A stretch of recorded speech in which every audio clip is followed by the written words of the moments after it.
Children's Social Care ONS Committee meeting.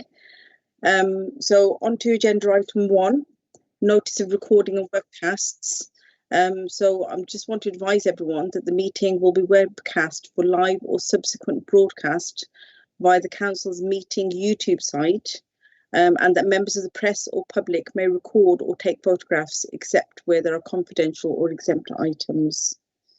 So item 2, apologies. So we've received apologies from Councillor Kath Scott and from Adam Harding, who's one of the independent representatives on the committee.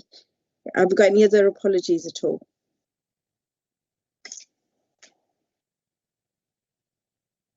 No? Okay, thank you. Declarations. Sorry, Chair. Sorry, I put my hand up, but I was a bit delayed. Apologies, I believe, from Molly Armstrong, who's not been very well. Okay, thank you very much, Kerry. Any other apologies at all? No? Thank you very much. So declarations of interest then. Do we have any declarations of interest, pecuniary or non-pecuniary? Councillor Yip? Thank you, Chair. I need to declare that I'm the Deputy Chair of Governors for Wilson Stewart Special Needs School, and also my sister works for National Express. Thank you very much, Councillor Yip. That will be recorded. Any other declarations of interest at all? No? Thank you very much. Okay, on to agenda item 4. So just to notify committee members, you would have had a revised agenda yesterday, and that's due to the fact that Councillor Francis has to leave the meeting early. So we've just moved some of the agenda items around to allow Councillor Francis to give her update and also stay for the Hunters Hill update, and then to leave after that agenda item if she needs to. So, Councillor Francis, I believe you are being joined by Lisa Fraser and also Ilgun Youssef. So can I pass over to you for your update, please? Thank you, Chair. Thank you very much. And again, thank you to colleagues for accommodating my need to depart at 11 o'clock. I have to get into the city centre for another engagement. So good morning to you all. Special good morning to the Chair in your first meeting. Congratulations to your appointment. I'm here. We're going to get the slides up on the screen or somewhere, or not? Okay. In that case, have you all had the opportunity to see the slides? I'm not seeing them on my screen, so I don't quite know what's going on here. Do you need to share your screen, Councillor Francis? I don't have that facility.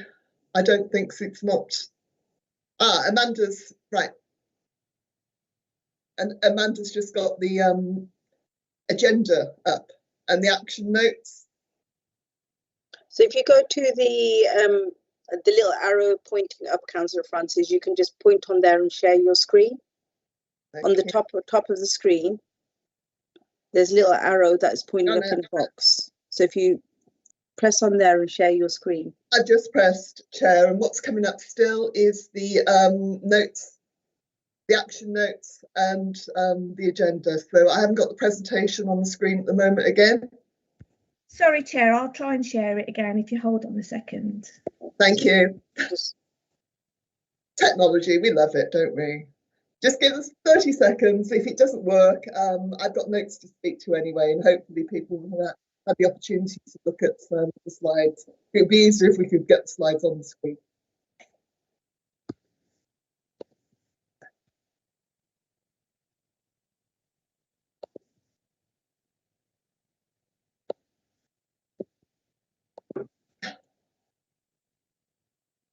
Is that showing now, Chair? Thank you. We have it. Okay. Right, if we can move straight on to the next slide, please. Good morning to you, everybody, again. I'm here to provide members of the committee with an update on the aspects of my portfolio as they relate to this committee, namely education and skills. I'm pleased to be joined by a number of people this morning. We have with us Kevin Crompton, who's the recently appointed interim director of children's services, 2 assistant directors, Ilgun Youssef and Lisa Fraser, Alan Mitchell, Head of School Admissions, and Jasminda Didali, Head of Education Infrastructure. The presentation was circulated to members ahead of the meeting, and I'm working on the assumption that you've had time to read it before today. I therefore won't be going through the presentation in detail and will instead go through the slides quickly to allow time for questions at the end of it, if that's okay. That's fine. Thank you very much.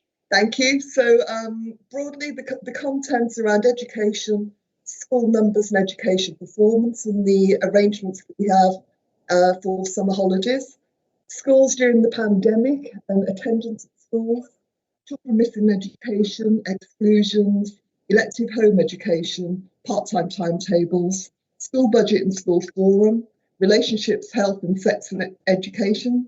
Everyone's invited, a programme that you'll be familiar with, Commonwealth Games. And finally, youth engagement and youth services, what I consider my portfolio priorities to be for the 21-22 academic year. Thank you. Okay, hopefully this is self-explanatory and gives an overview of the schools in Birmingham. 442 schools, and in addition to that, 55 independent schools and 10 colleges. And that's given a total number of pupils of over £213,000. And we can see the school population compared to the national in that table below. Next slide, please. In terms of education performance, colleagues will be aware that attainment data collection and publishing has been significantly impacted by the pandemic. So the latest published data relates to 2019, last year. The Department for Education won't be reporting on schools' attainment this year, as pupils are being awarded teacher-assessed grades instead. So we all know that the pandemic will have made existing attainment gaps worse, and the scale of the challenge is far greater than the funding that schools have been provided for the government. Many schools are operating summer schools over the coming weeks, focused on the new Year 7 intake to help make that transition. Schools have been committed to helping pupils catch up since schools fully reopened, and this will continue in the many months and years to come. Should we just run through the whole thing and take questions at the end, yeah? Okay, next slide, please. Summer holidays. I'm delighted, really pleased with the scale of the holiday activities programme that's running over the holidays for children and families. In particular, holiday hunger has been a real problem for several years now, and so making activities and food available free of charge to families with a free school meals entitlement is extremely important to us as the council, and I hope that all the children taking part enjoy the activities that are on offer. We were also able to use government funding to provide eligible families with 4 weeks supply of supermarket vouchers for the summer period. Now, in Birmingham, we've seen eligibility for school meals increase from £60,000 in January at the beginning of this year to over 74,000 at the end of this term. So clearly the issue of holiday hunger isn't going to go away, and I hope the government will commit to funding free school meals during holidays. It's a legacy from the pandemic. It's something colleagues will be aware that we've been battling for a while. And certainly for many of the families across the city, the meals children receive at school can sometimes be the only hot meal of the day that they get. Making sure that the most vulnerable children in our city don't go hungry during the holidays remains one of my absolute priorities. Next slide, please. As indicated on the slide, schools have been operating under very challenging, unprecedented circumstances well over a year now, since the onset of the pandemic. We'd like to take this opportunity to thank absolutely everyone working in our schools and early years settings for the dedication, resilience and commitment they have shown throughout this time. Schools have been supported by officers from education skills, as well as our colleagues in public health, with risk assessments at various stages national and local restrictions, and we're dealing with positive cases and outbreaks. This has helped keep disruption to a minimum wherever possible, but of course there has been some disruption, but we've tried to accommodate that as we can. We hope that the new academic year, beginning in September, will see schools returning to something more like normal, whatever normal is going to be in the next few months, with less disruption for staff and for children and families. I think at the point of speaking, it's actually quite difficult to know how things are going to pan out over the next few months. So we will do everything we can to be prepared for the next term. Thank you. The next slide, please. Officers presented pre-pandemic attendance data and trends at the January meeting of this committee, if you recall, colleagues. There is some work to do, particularly in the primary phase, to bring absence and persistent absence down. A supportive approach has been taken with schools and families during the pandemic, recognising the anxieties some families felt about children attending school, particularly before the vaccine rollout. In recent weeks, we've seen a huge impact on attendance as cases of the Delta variant have increased in the city. The figures have increased even since this presentation was finalised. At the end of last week, 18% of all pupils in Birmingham and over 12% of pupils nationally were not attending school or college for COVID reasons. This has put significant pressure on schools, children and families, as I'm sure you'd appreciate. Next slide, please. And the next slide, please. Oh, hang on, sorry, please go back to the other one. There were two. So we've talked, Chair, about additional support being in place for children and families, and the appropriateness of using legal stages of the council's attendance enforcement process was regularly reviewed during that time, during the pandemic. Legal action was suspended from the start of the pandemic until the end of the summer term in June 2020, the first half term, the autumn term, and then again from January 2021 until after the May half term 2021. So our focus very much continues to be on early help, since the enforcement stage of our attendance processes were reintroduced for the remainder of the summer term. Thank you. Next slide now, please. Okay, officers provided an update on children missing education to this committee in January, and this continues to be a focus for our efforts. Staff are being repurposed to provide additional support to the CME team, and colleagues continue to work closely with partners, including our colleagues in Birmingham Children's Trust. Next slides, please. This slide deals with the issue of elective home education. Now, we have seen an increase in the number of children being electively home educated since the start of the pandemic. And I think, again, the Birmingham situation very much reflects the national picture as well, with children being taken out of school. We have an EHE team that works very, very closely with Birmingham Children's Trust, with each referral screened for social care involvement immediately. This absolutely remains a priority for us, and support is provided to those families who are choosing to home educate. The next slide, please.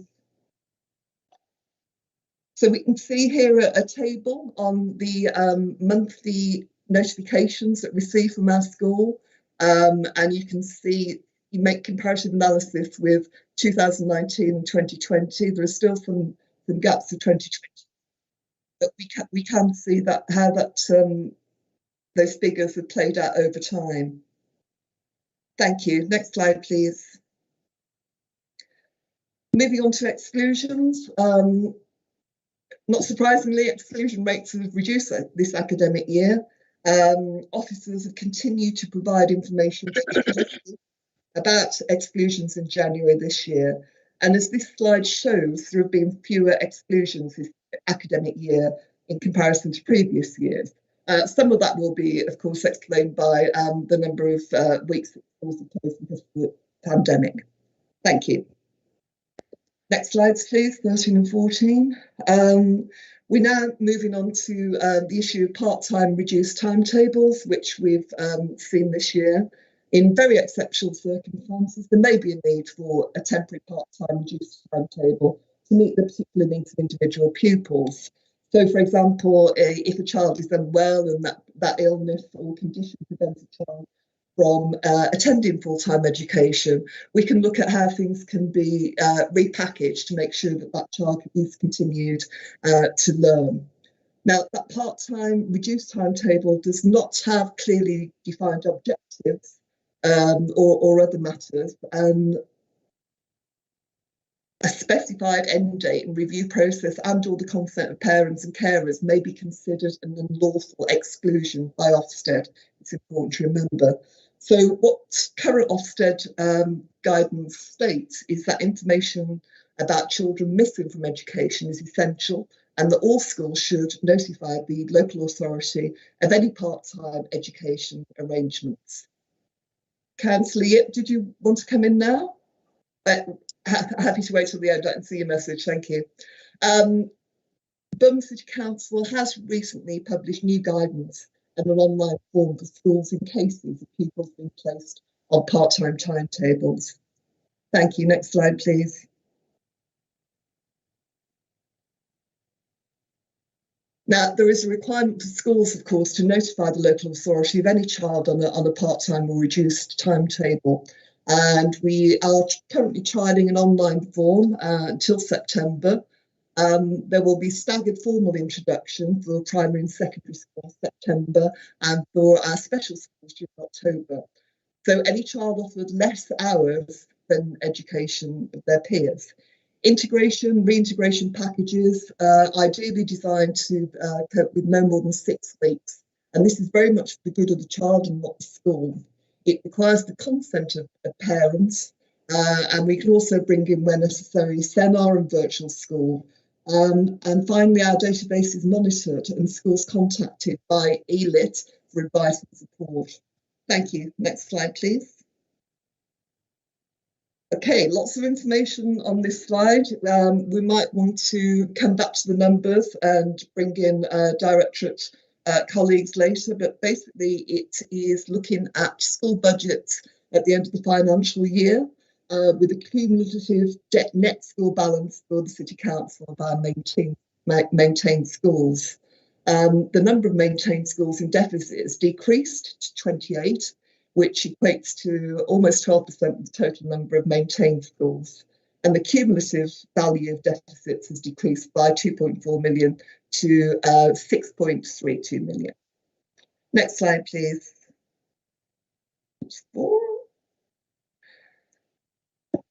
Officers, we have the school forum. Officers work very closely with the clerk and the chair of Birmingham Schools Forum to review its effectiveness and to introduce potential improvements. A self-assessment is being undertaken using best practice guidance, and that is issued by the Education Skills Funding Agency. Options for webcasting meetings are being explored, as well as ensuring the public are able to access virtual meetings. It's hugely important. And an update will be provided to this committee towards the end of the autumn term this year to reflect where we are.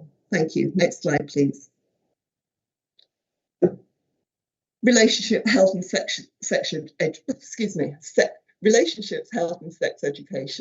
The government's new sex education, RSE and health education curriculum has been compulsory since September last year.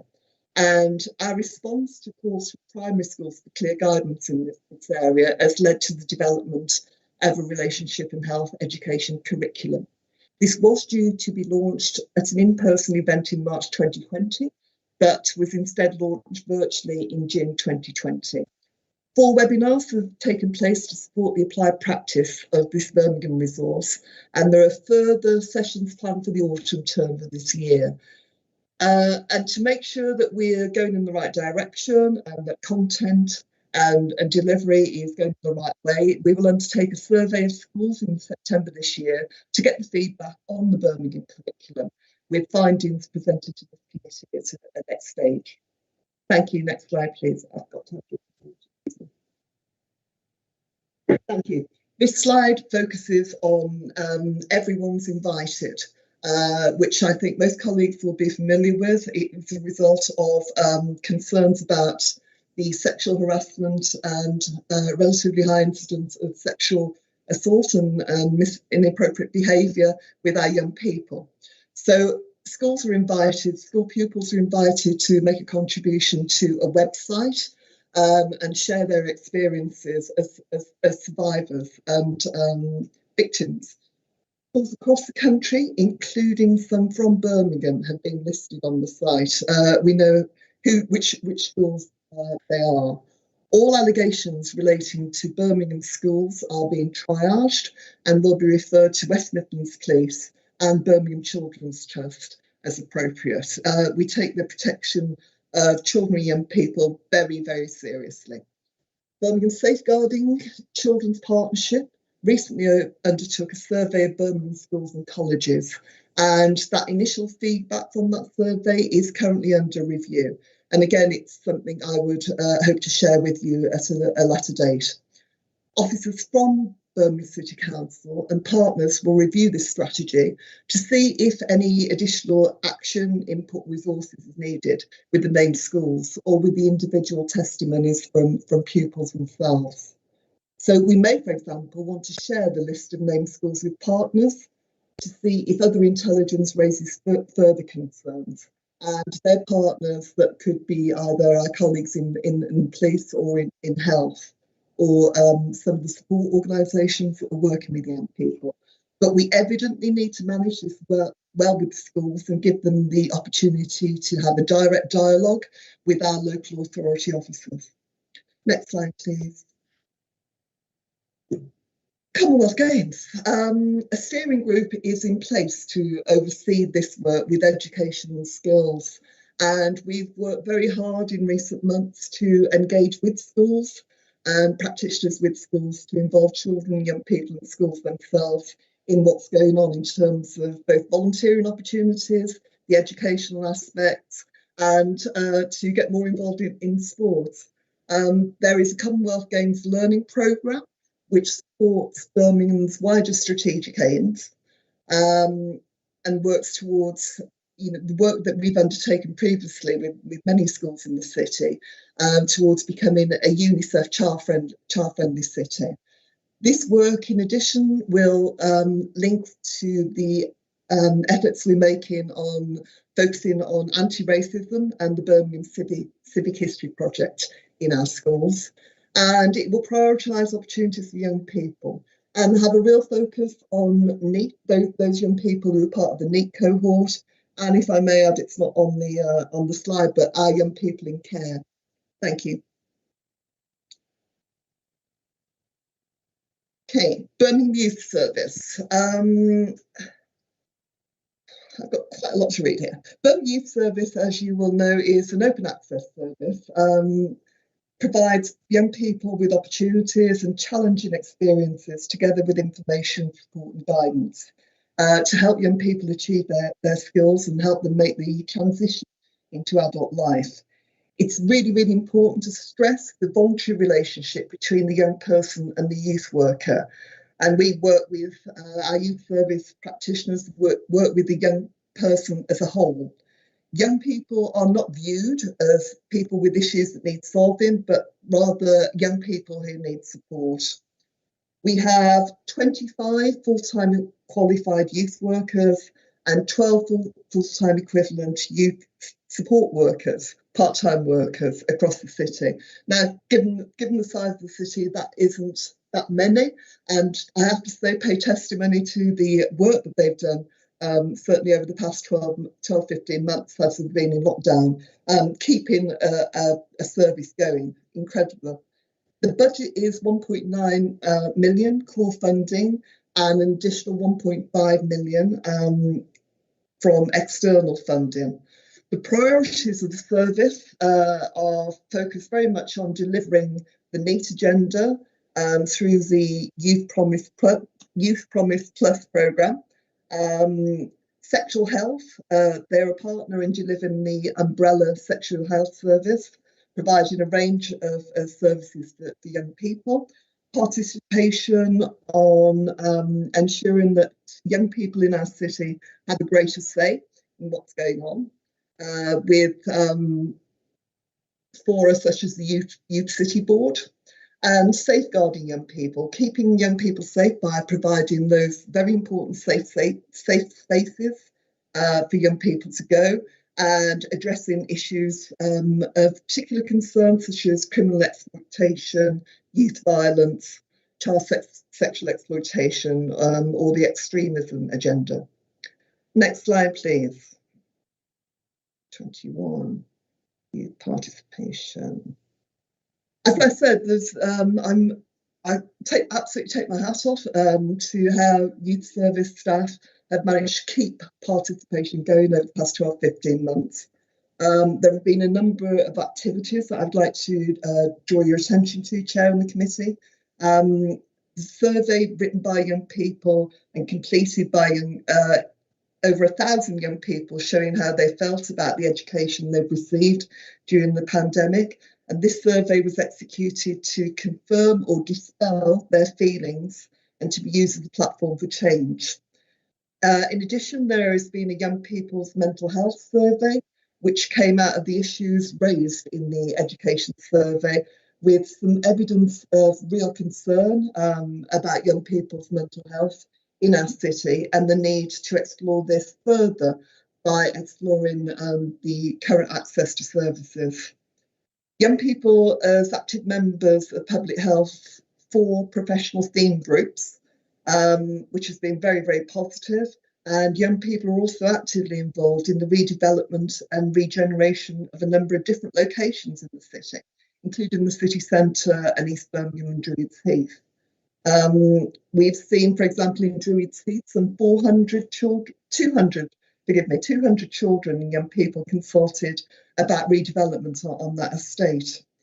The Commonwealth Games have allocated the Youth City Board £50,000 for young people to lead on the way, to lead on the allocation of small grants to other young people in a fair and transparent way. Young people have met with West Midlands Police, Violence Reduction Unit and community safety leads to discuss particular issues of youth violence in the city.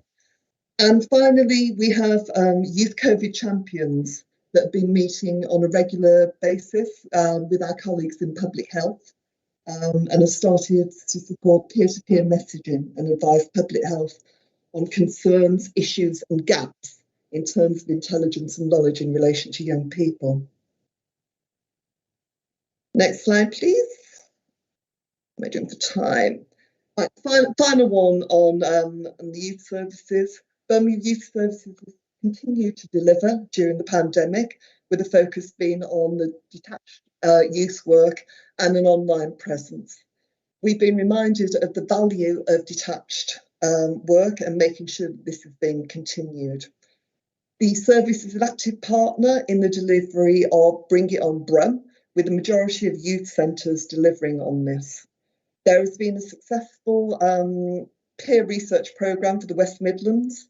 This has involved the service employing 2 new youth workers and 12 peer researchers to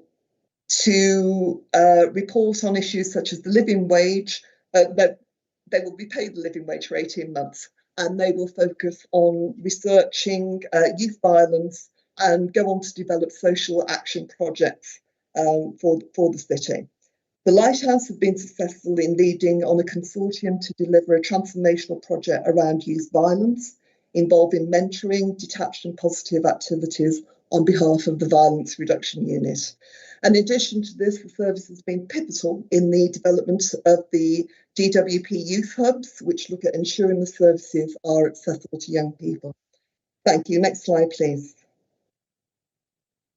Okay, the final slide gives an indication of what I consider my priorities to be for the new academic year. We're about to award the school improvement contract. For those of you who remember, it's currently held by BEP, the Birmingham Education Partnership. and we put that out to market contract to make sure that we get an absolute best value for money, and to make sure that the sort of services that our schools need, we're going to be implicit in the awarding of that contract. We will continue to monitor the impact of COVID. As I stated earlier, we don't know in the week that has seen the launch of Freedom Day. We know we have a huge increase in COVID in our city, and it's particularly affecting young people at the moment as well. Until immunisation is full, we will have to continue to be very, very careful. We will continue with the Commonwealth Games learning programme, which will include the Civic History Project. That will give the opportunity for our children and young people to have a better understanding of the role of history in our city, and link it very clearly to the sort of learning programme that we have. We will continue to prioritise Birmingham as a child-friendly city in all sorts of ways. We are looking to streamline our IT systems within education and skills. No doubt this year we've all been more dependent on using the technology and our equipment and kit to carry on working. It's not always been as successful as it might have been, and I think there have been a number of lessons that have been learned over the past 12 months. We will prepare for ILACS inspection. We will continue with our anti-racism work, because that strikes me as a really important part of who we are as a city, particularly for our children and young people. We will explore the issue of surplus primary places. There have been changes in demographics, which mean that the numbers of school places are actually more than we need at the moment. And PFI, Private Finance Initiative, that will be one of our priorities too. Okay, I think we're good here, and I'm happy to take questions and signpost to my very skilled and experienced officers who will help me out. Thank you. Thank you very much, Councillor Francis, for your update. So I'm going to take questions from members first. So Councillor Yip, over to you for your question first. Thank you very much, Chair, and thank you very much, Cabinet Member, for the run through the slides. There's 2 points I just want to focus on and just tease out, trying to get a little bit more information, if I may. The first is just around children missing education and those who are classes missing.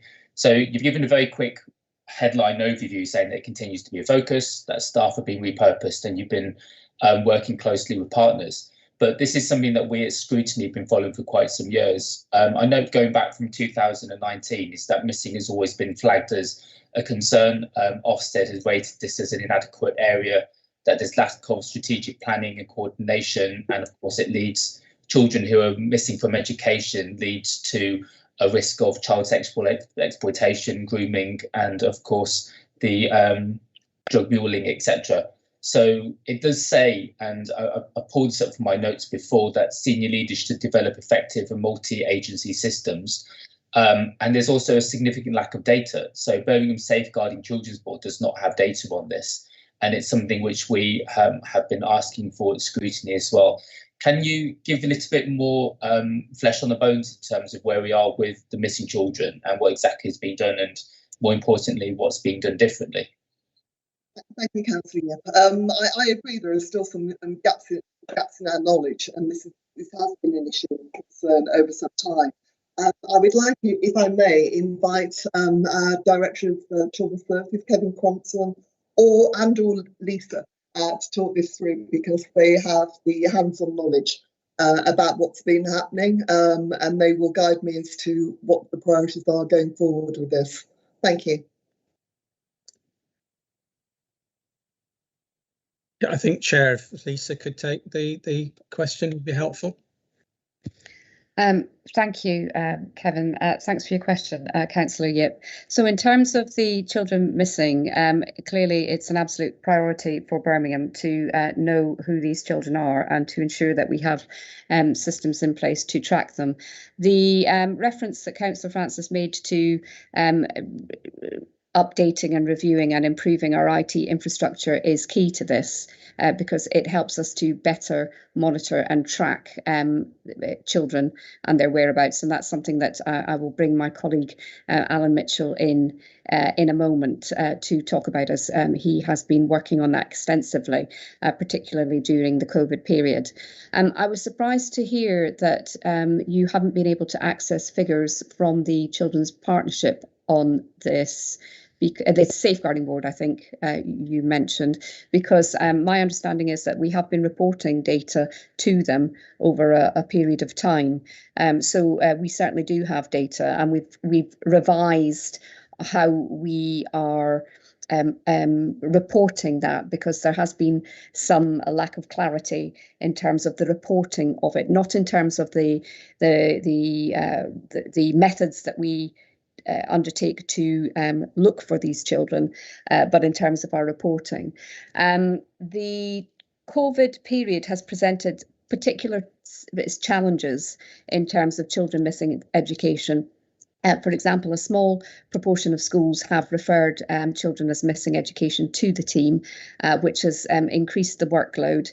And after we have undertaken our specific checks to locate these pupils, we have found that they're not actually missing education, that schools, I think there's a key DFE expression which has escaped me momentarily, but schools are expected to undertake out specific checks and haven't always done so. So that has resulted in increased workload in this area.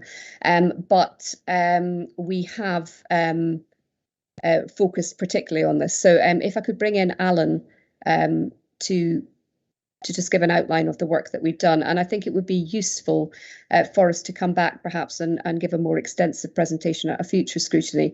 But certainly we, just in terms of working with partner agencies, another positive offshoot of the COVID period has been that we are working very closely with partner agencies in Birmingham Children's Trust, with health colleagues, with police colleagues, and we have a group which meets regularly called the Joint Responses Group, which looks specifically at groups of children, or in many cases individual children who are known to these agencies and who are causing concern. And that the children missing education has certainly been flagged at that group. Alan, I'll pass over to you, and then I may want to make one more final comment. I just want to thank Lisa. I know that you've done a lot on this area, and of course you've crossed paths quite a few times, especially on this area.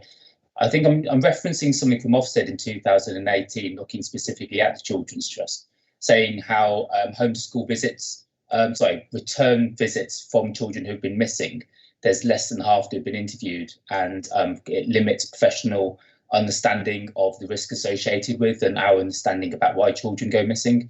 There's also questions around a wider working with other organisations and the use of data, which isn't being consistently used to react and create a proactive response. So these were things that we raised back in 2018, and of course hasn't crossed our scrutiny since then.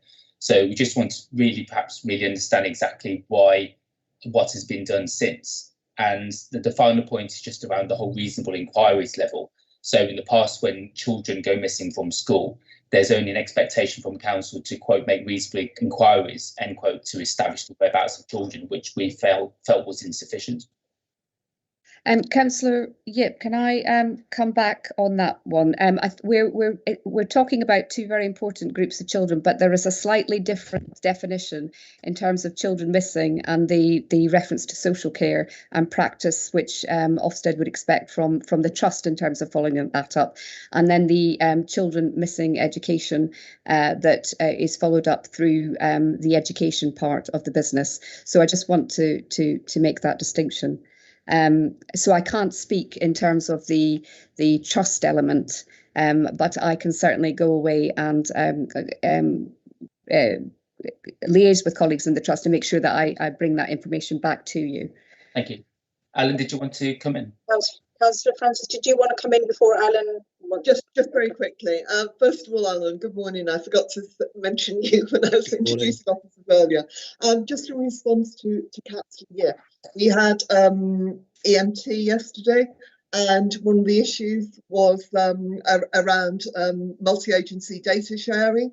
And certainly senior officers who are responsible for IT and data gathering acknowledge that there are still improvements to be made, both in terms of ourselves as a council and our partner agencies around both adult and children's social care. So there is a very coherent piece of work to be done in the next few months to look at how that's improved. And basically the argument from the Children's Trust was that sometimes agencies are reluctant to share data on children where there is concern until something serious happens. And, you know, part of what we're trying to do, I think, as a directorate, is to make sure that we get there sooner rather than later before anything escalates. That's all I'd say. Thank you very much, Chair. Thank you, Councillor Francis. Alan, can I bring you in now? Thank you. Thank you, colleagues. I think my first comment would be, Councillor Yip, that we are in a position, of course, to share data and happy to share data directly to scrutiny if that's helpful. So just to address the first point around data, that is linked into a piece of work that I referred to at a scrutiny meeting several months ago when I presented around some of the challenges to do with attendance exclusions, but also CME.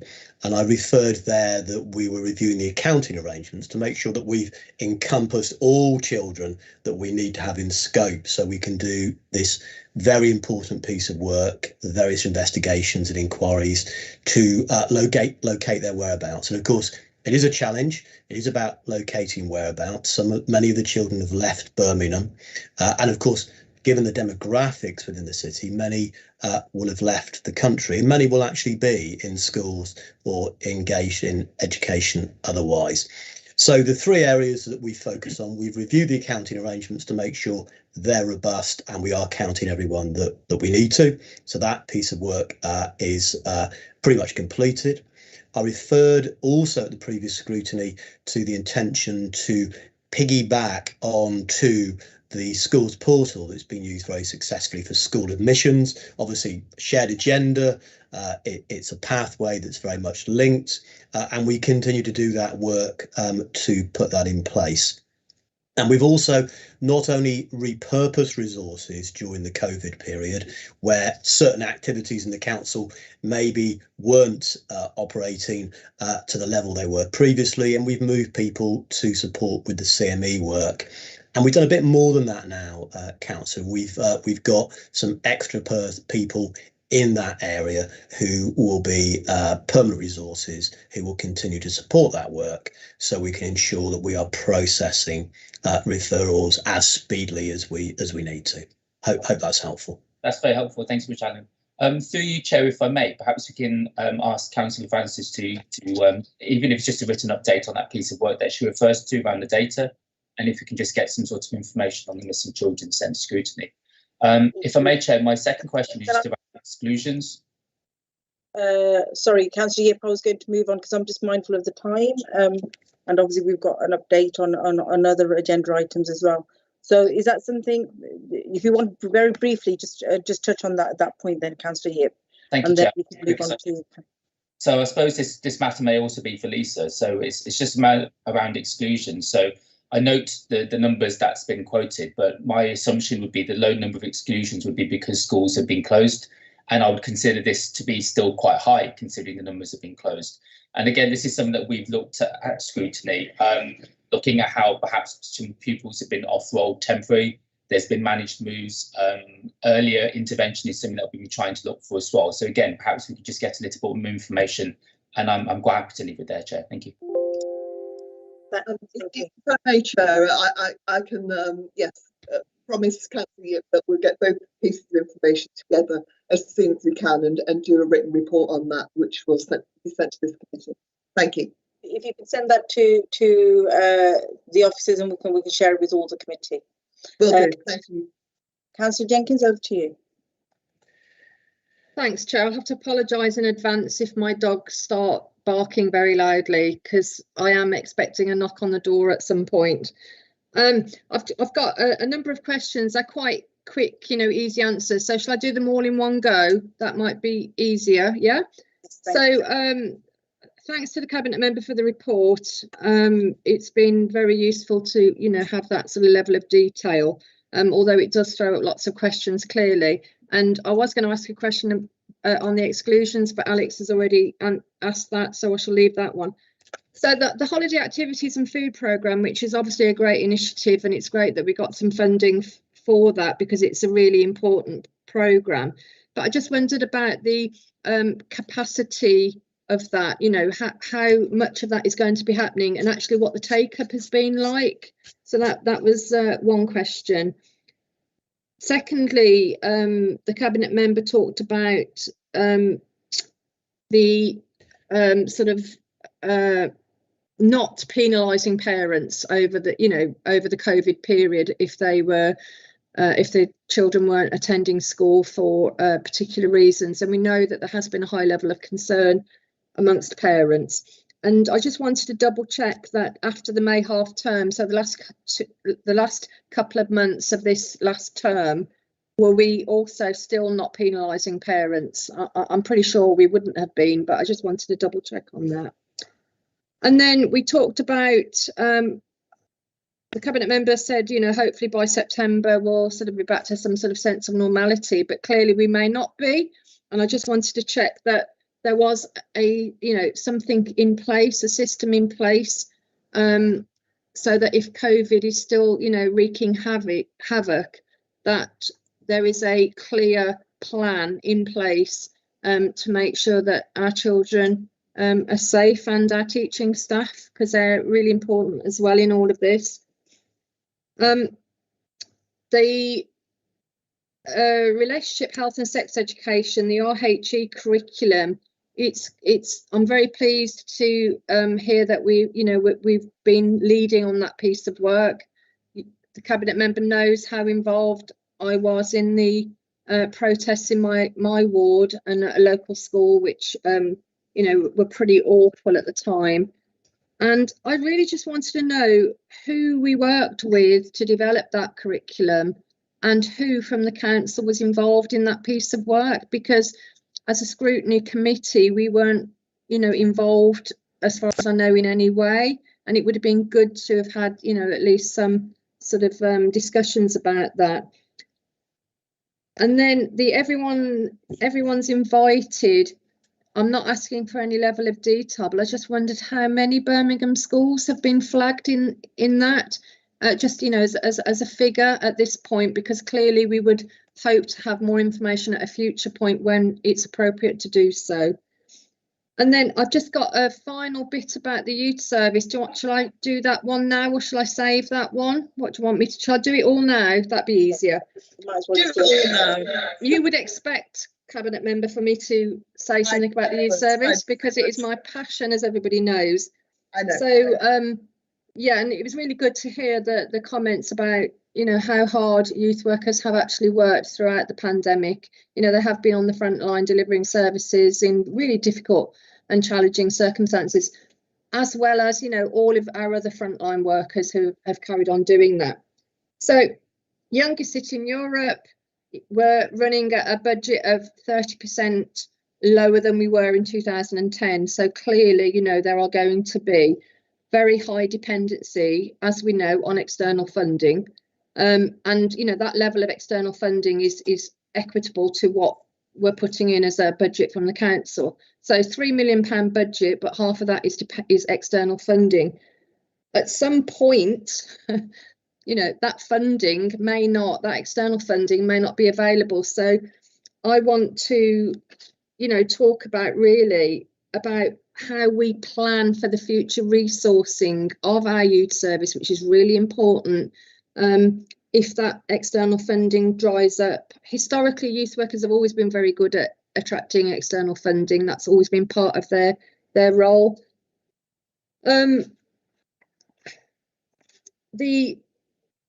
Because of that whole situation with external funding, of course, there has been a real focus on the NEET agenda.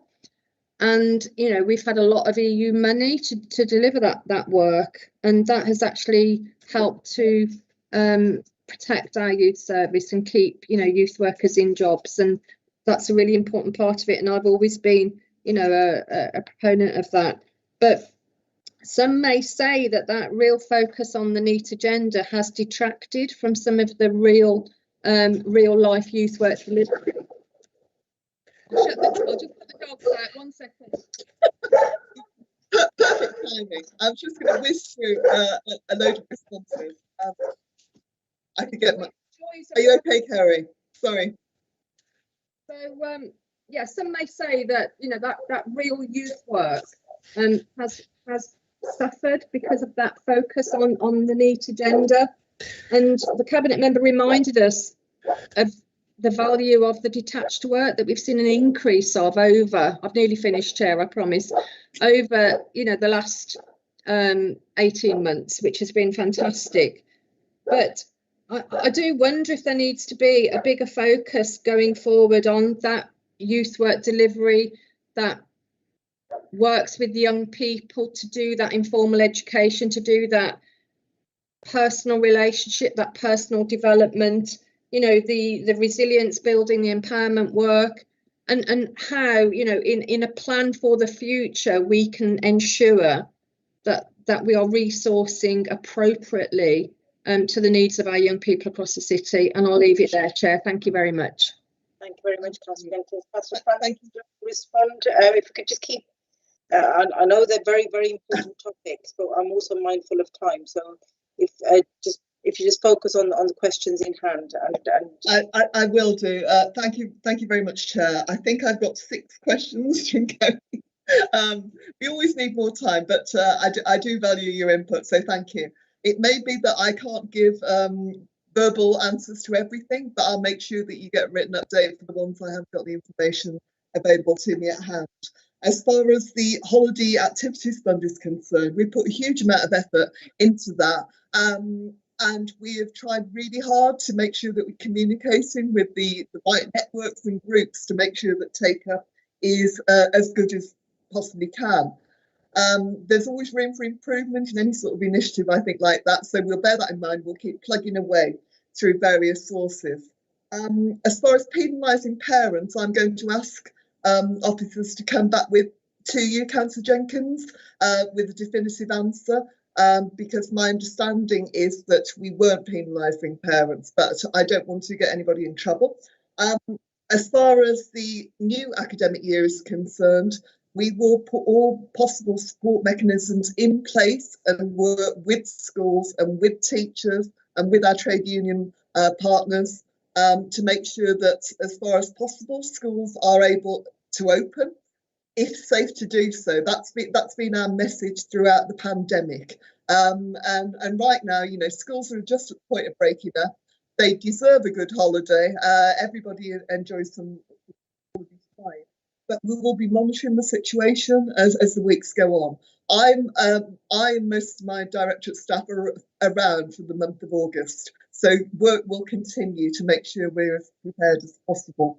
As far as relationship and sex education is concerned, apologies if you didn't feel that you're involved as a committee. I will contact it's Razia, who's done the bulk of the work with this, who will be known to you, and I'll make sure that you're linked in for future reference. Number of schools, again, I don't want to quote the figure because I got a database that was sent to me by Lisa Fraser, but we can share with you the number of schools that were involved. It was a really good cross-section across different wards and different types of schools as well. As far as youth service is concerned, I take your point totally. The youth service has been fantastic, and the emphasis on detached work and what they've managed to do throughout even the winter months of COVID has just been fantastic. Staff have also worked really hard of late to get resources in place, being mindful of European finance coming to an end. So we're doing what we can with the monies and the resources available to us to keep that service going and to enhance it where possible. I think there's we should work really hard at making space as a committee to allow more time for this conversation, if we may, Chair, and we should be invited back in a few months' time to talk about the youth services and the direction of travel. Is that okay?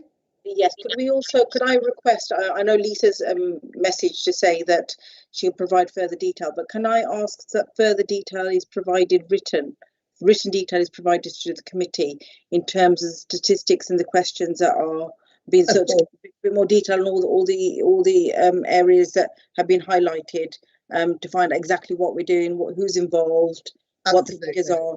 So I've got Councillor Iro. Sorry, am I pronouncing your surname correctly? Sorry, Chair. Can I just intervene and just ask for that figure of how many Birmingham schools were flagged in the everyone's invited? Yeah, we'll get that inviting to you, Councillor Jenkins. Thank you. Okay, I was actually going to ask for something similar, but I'll wait for Councillor Iro. If you could just put your question to the cabinet member first, please, and then I'm just going to. Am I pronouncing your surname correctly, first of all? Well, I call it Iro. My husband calls it Iro, so either's okay. Okay. What would you like to be called?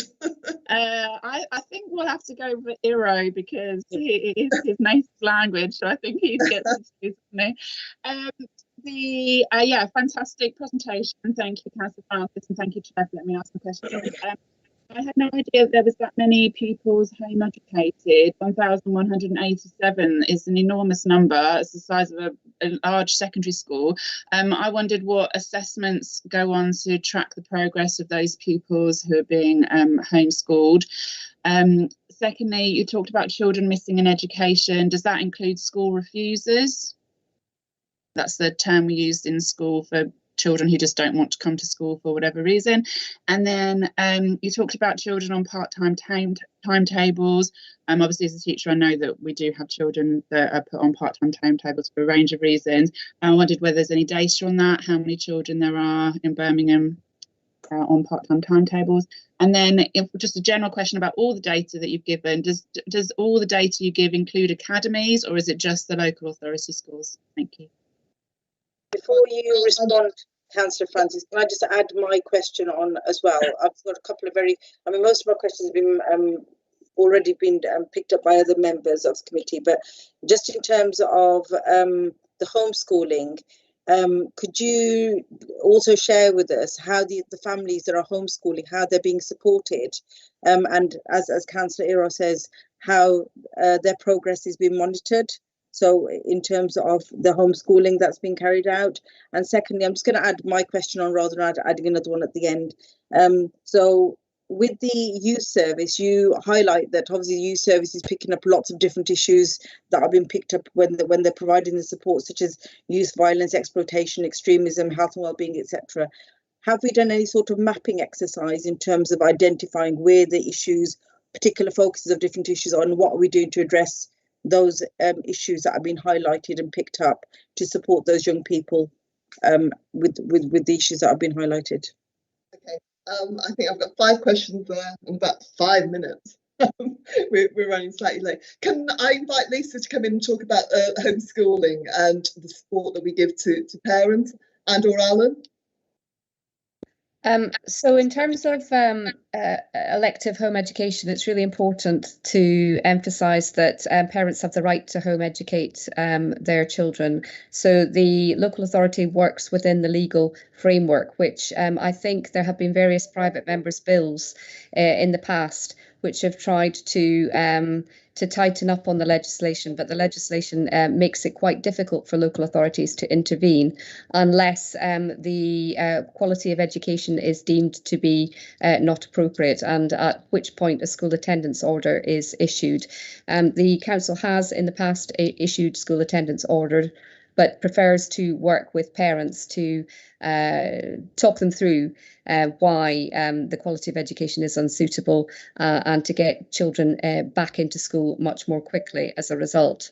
There have been various events and which have been specifically targeted at home educating parents, and they are put on by the council in collaboration with Services for Education. I know that pre the pandemic there were a number of workshops that were that took place the summer before the pandemic. You'll have to excuse me, my head and dates, everything is a bit hazy. But what we have found is that the attendance at that, we have, prior to the events, we have had a good indication that parents are keen to attend, but actually when the events take place, the numbers of parents coming forward are disappointing. We continue to support parents through information that is available on our website, and we also have a team of an elective home education team that ensure that the annual visit takes place if possible, and who monitor and track the pupils who are home educated. Over the course of the pandemic, it has been a really useful time to really improve the working of that team with colleagues in social care. And so we absolutely have to have a handle on vulnerable children who are electively home educated. And that, when we talked about the screening process, for example, that has been key to ensuring that vulnerable children who are home educated are monitored. And also we've done quite a bit of work in terms of the team working with social workers, presenting a webinar, talking social workers through what elective home education means and what parents' rights are, and how we can work as agencies to ensure that children are first of all safe, and that they are also receiving the best quality education that they can.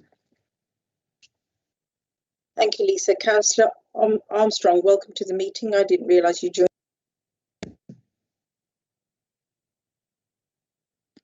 Hi, thanks, Chair. Yeah, I joined and then I left because my laptop crashed. My council laptop kept crashing. Firstly, just to declare, I'm a parent that home educates. My wife and I home educate. I'm more than happy to talk about that in a parent and education expert capacity rather than councillor. If anyone wants to contact me, wants to know why. So a couple of questions I'd like some information on.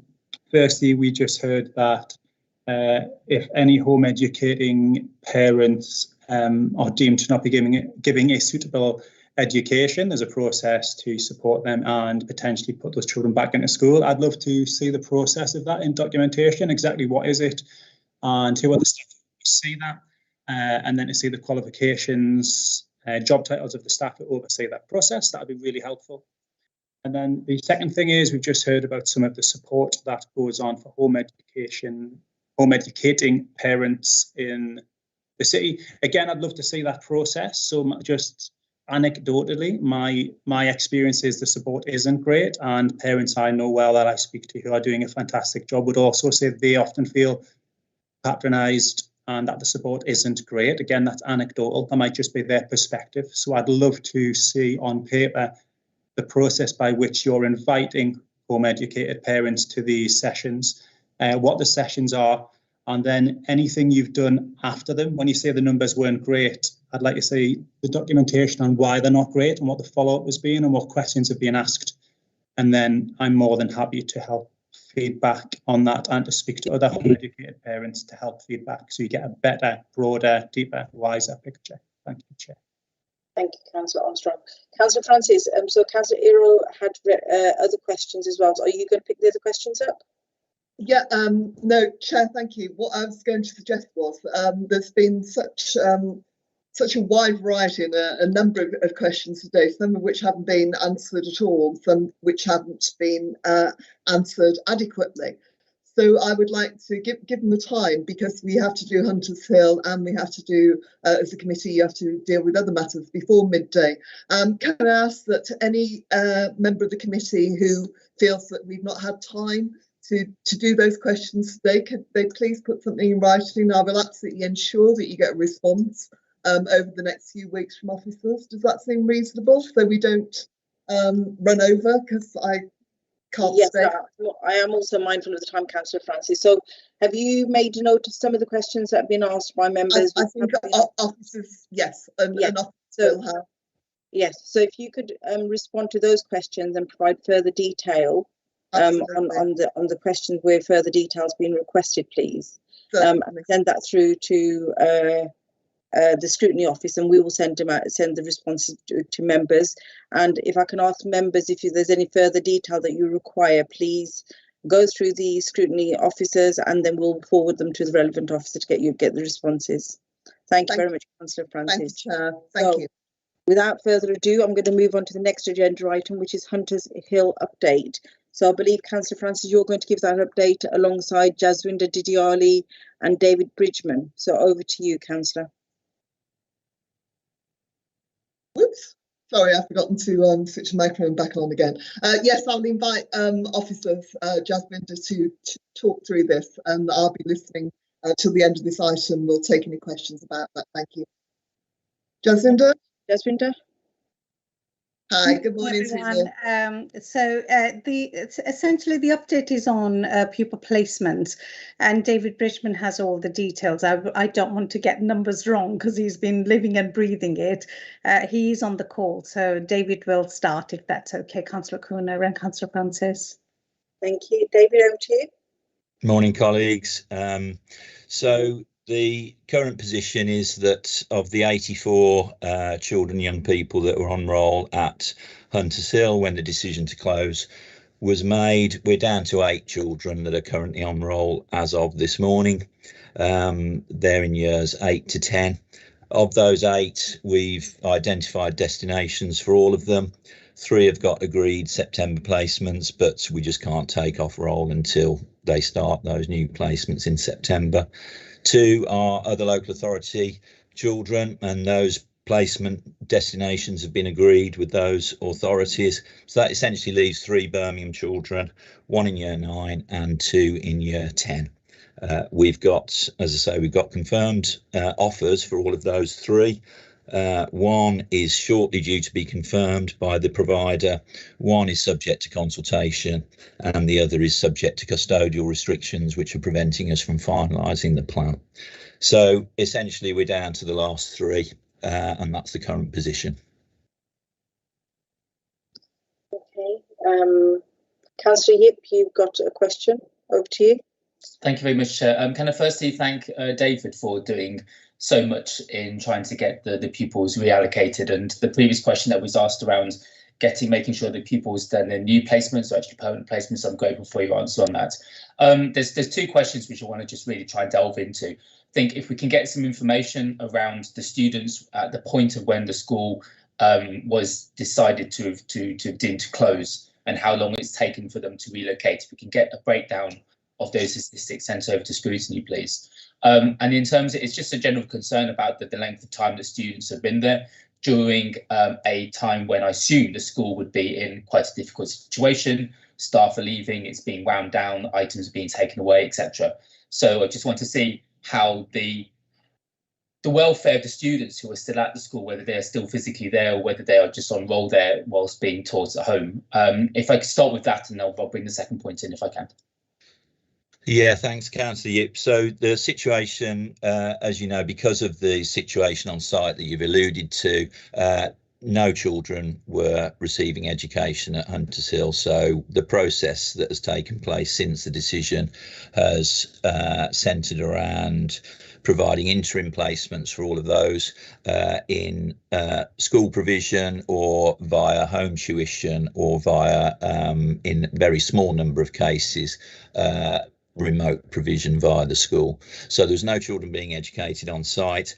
In terms of the length of time that it's taken to get to this point, I think we're always, to be honest, going to be coming up to the wire in terms of the end of term, and that was mitigated by the fact that all children were receiving provision during the interim and they weren't remaining on the Hunters site. But yeah, more than happy to provide an analysis of that for you.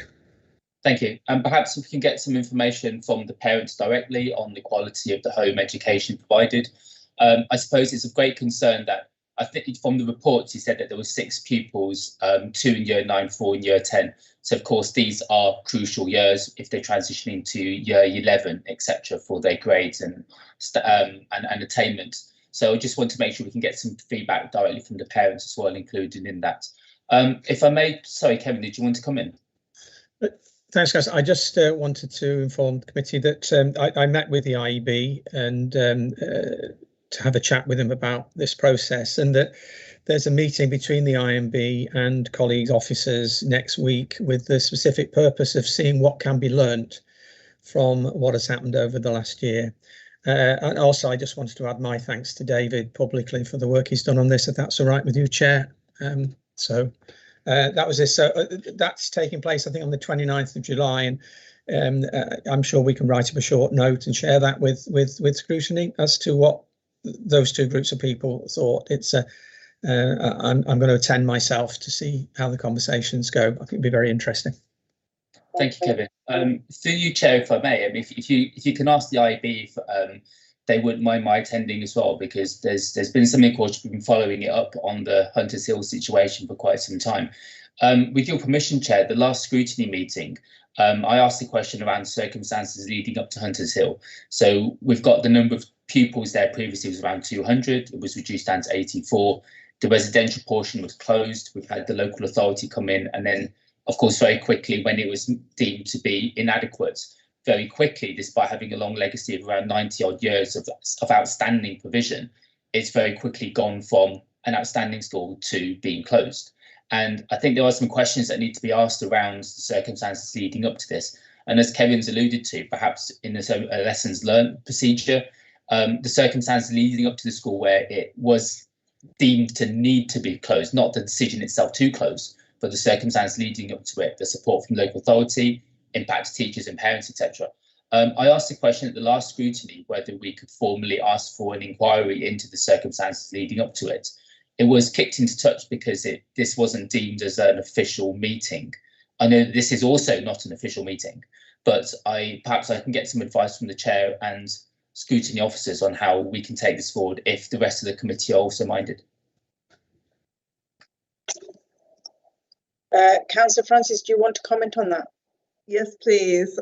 Councillor Yip, you did. I recall having exactly the same conversation with you last time I was in front of the committee. We can't get away from the fact that the school is closing. There was a very, very extensive period of consultation about how should that happen and why. So it's been a very, very long, thorough legal process. And with respect, Chair, I don't think we can keep revisiting this issue, particularly given the number of really pertinent issues that are going on in our city at the moment. You know, what officers have worked incredibly hard to get the placements right. So I'm not sure of any benefit right now of revisiting it historically. Thank you, Chair. It's not a decision to reconsider the decision to close, but the circumstances leading up to it, Councillor Francis. I think a decision to close a school is always a very difficult one, and I appreciate that it's closed, it's not going to be reopened. But I do feel, as Kevin's alluded to, that there are certainly lessons to be learned from this in terms of understanding the background leading up to it. And there's a lot of unanswered questions from residents, from parents, from children as well, who have been at the school, who are concerned with, the background to it, shall we say. And I think it does warrant some sort of an inquiry into it. I think it's kind of in your hands, Chair, if you want to make a determination on this, or if we can hold it to a vote, or if it's worth kicking it to another scrutiny meeting for it to be a formal meeting for me to then formally propose and second it. Right, if I can just take, I've got other members that are indicating to speak. Can I take questions from other members first, please, Councillor Yip? Councillor Armstrong? Thank you, Chair. By the very nature of time, anything that's happened instantly becomes historical. I do have a real concern in this council when we're asked to more deeply scrutinise things. Quite often things become historical. Well, of course they are, they've happened. And we should be looking retrospectively at all things that need a deeper level of insight. So I agree with a lot of what Alex has said, but I also hear what Jane is saying. I would agree with Alex's second point that it may be useful to discuss this more deeply at a formal meeting. And I'd personally like a bit more time. As a new member of this scrutiny, I'd personally like more time to reflect and look at the information more, and then work out which way I would vote if Alex does propose it. But I think it's a strong and needed point, and we need to look more deeply into these things that need looking deeply at. These are important situations for the city. Okay, thank you very much for your comments, Councillor Armstrong. Councillor Jenkins, over to you. Thank you, Chair. Yeah, I just wanted to sort of reiterate and reinforce some of Alex's points, in that I would be totally against, you know, looking at the original decision and starting all over again, because we've completed that process. But as Kevin has said earlier, you know, he's having this meeting, he's going to give us a note. We want to make sure that, you know, lessons are learned, but we also, as a scrutiny, need to ensure that we scrutinise what decisions have taken place, what has been done since, to make sure that those lessons are learned and that we don't make the same mistakes again. And I know that, you know, the original decision was called in and we had, you know, lots of hours spent, but, you know, and we don't want to look at things historically, but we were not necessarily aware of all information at that point when that decision was made. We won't revisit that decision, but we do need to make sure that we're very clear about what has happened, to make sure that that doesn't happen anywhere else in future. So I would be very happy for it to come to a formal scrutiny so we can have a proper discussion and, you know, a vote on any proposal that Alex was putting forward. Thank you, Chair. Thank you, colleagues. Okay, so as you know, I'm a new scrutiny chair, and I know that there was an independent inquiry. There was an inquiry into it, and it was all the decision was reviewed before. But so what I'm going to propose is, for now, I'm not going to take any vote or any decision on that. If we can get further information, detail as to how we arrived at the decision to close Hunters Hill, then we can make our decision following that, if that's okay, if members are content with that. Apologies, Chair. It's not to revisit the decision to close, but it's more the circumstances surrounding. Yes, I get that, Councillor Yip, that you want to understand how we came to that decision and that situation. I totally get that. So I think perhaps we can get some time for the next meeting, in the next agenda. Yes. So it sounds like members are minded to get further details. So Councillor Francis, I'm going to ask you to share some further details with us, if you can, ahead of our next meeting, and then we can start understanding, make sure that we don't have a repeat of this if it's something that was preventable, because obviously it impacts families and children. So we need to understand exactly how we came to that situation, and if there's lessons that we need to be learning from there. So if I can ask for some further detailed information on that, please. Councillor Francis, you're on mute. Chair, when's the next meeting, please? It's in September. Okay. I don't know the exact date off the top of my head. Date. I think we'll get back to you with the exact date. 1st of September. 1st of September. It's okay. That really doesn't feel very far away. I'm just wondering, given the current operating context, and we'll be right at the beginning of a new school year, and not knowing where we are with COVID and all the things that need to be done, whether it makes sense to put resources and energy into doing something in August to get that information to you for the 1st of September. Well, I'm just thinking that I assume that a lot of the information is already at hand if a decision was made. So it would be just a case of, you know, compiling it all together. So it shouldn't be that onerous, I would imagine. Right. Both. Agree with the Chair on that. If it's a view scrutiny that we want to try and see this, then all the material. Certainly, I've got reams of material that I can brief scrutiny for if you really want to. But and in terms of getting it September, mindful of making sure that it's recent, relevant. Otherwise, once it very much becomes historical, then it does get quickly consigned to the dustbin of history. Jasvinda, you've got your hand up. I'm just going to take your comment as well first, and also Kevin. And I am really minded, because we are well over time, and we've got a very important agenda item coming up. So Kevin, Jasvinda, very briefly, please, if you just comment on that, and then. Yeah, thank you, Councillor Kuna. Kevin as Kevin has said, we are holding a lessons learned session. It won't be one session. It'll be a number of sessions. So the first one is with the IEB, because the IEB will we are mindful that we need to let them get on with the normal day-to-day. The school closes its doors on 31st of August, so the IEB will be disbanded at that point. So it's very important for us to capture that. but then there are other officers, there were other disciplines that were involved in the not just to the decision, but also then dealing with that, implementing that decision. So the lessons learned will take, if we are going to do a thorough job, it's going to take more than one 90-minute session to do that. So on that point, if we want to include any of that feedback into the session that scrutiny want to hold, I, as an officer, would request that we postpone it to not the 1st of September, but maybe the following scrutiny committee, so I can bring the conclusion from the lessons learned as well. That's fine, Jasmine. I'm quite content with that, because obviously our focus at the moment is the SEND agenda. So I think we've already got quite a full agenda for the September meeting.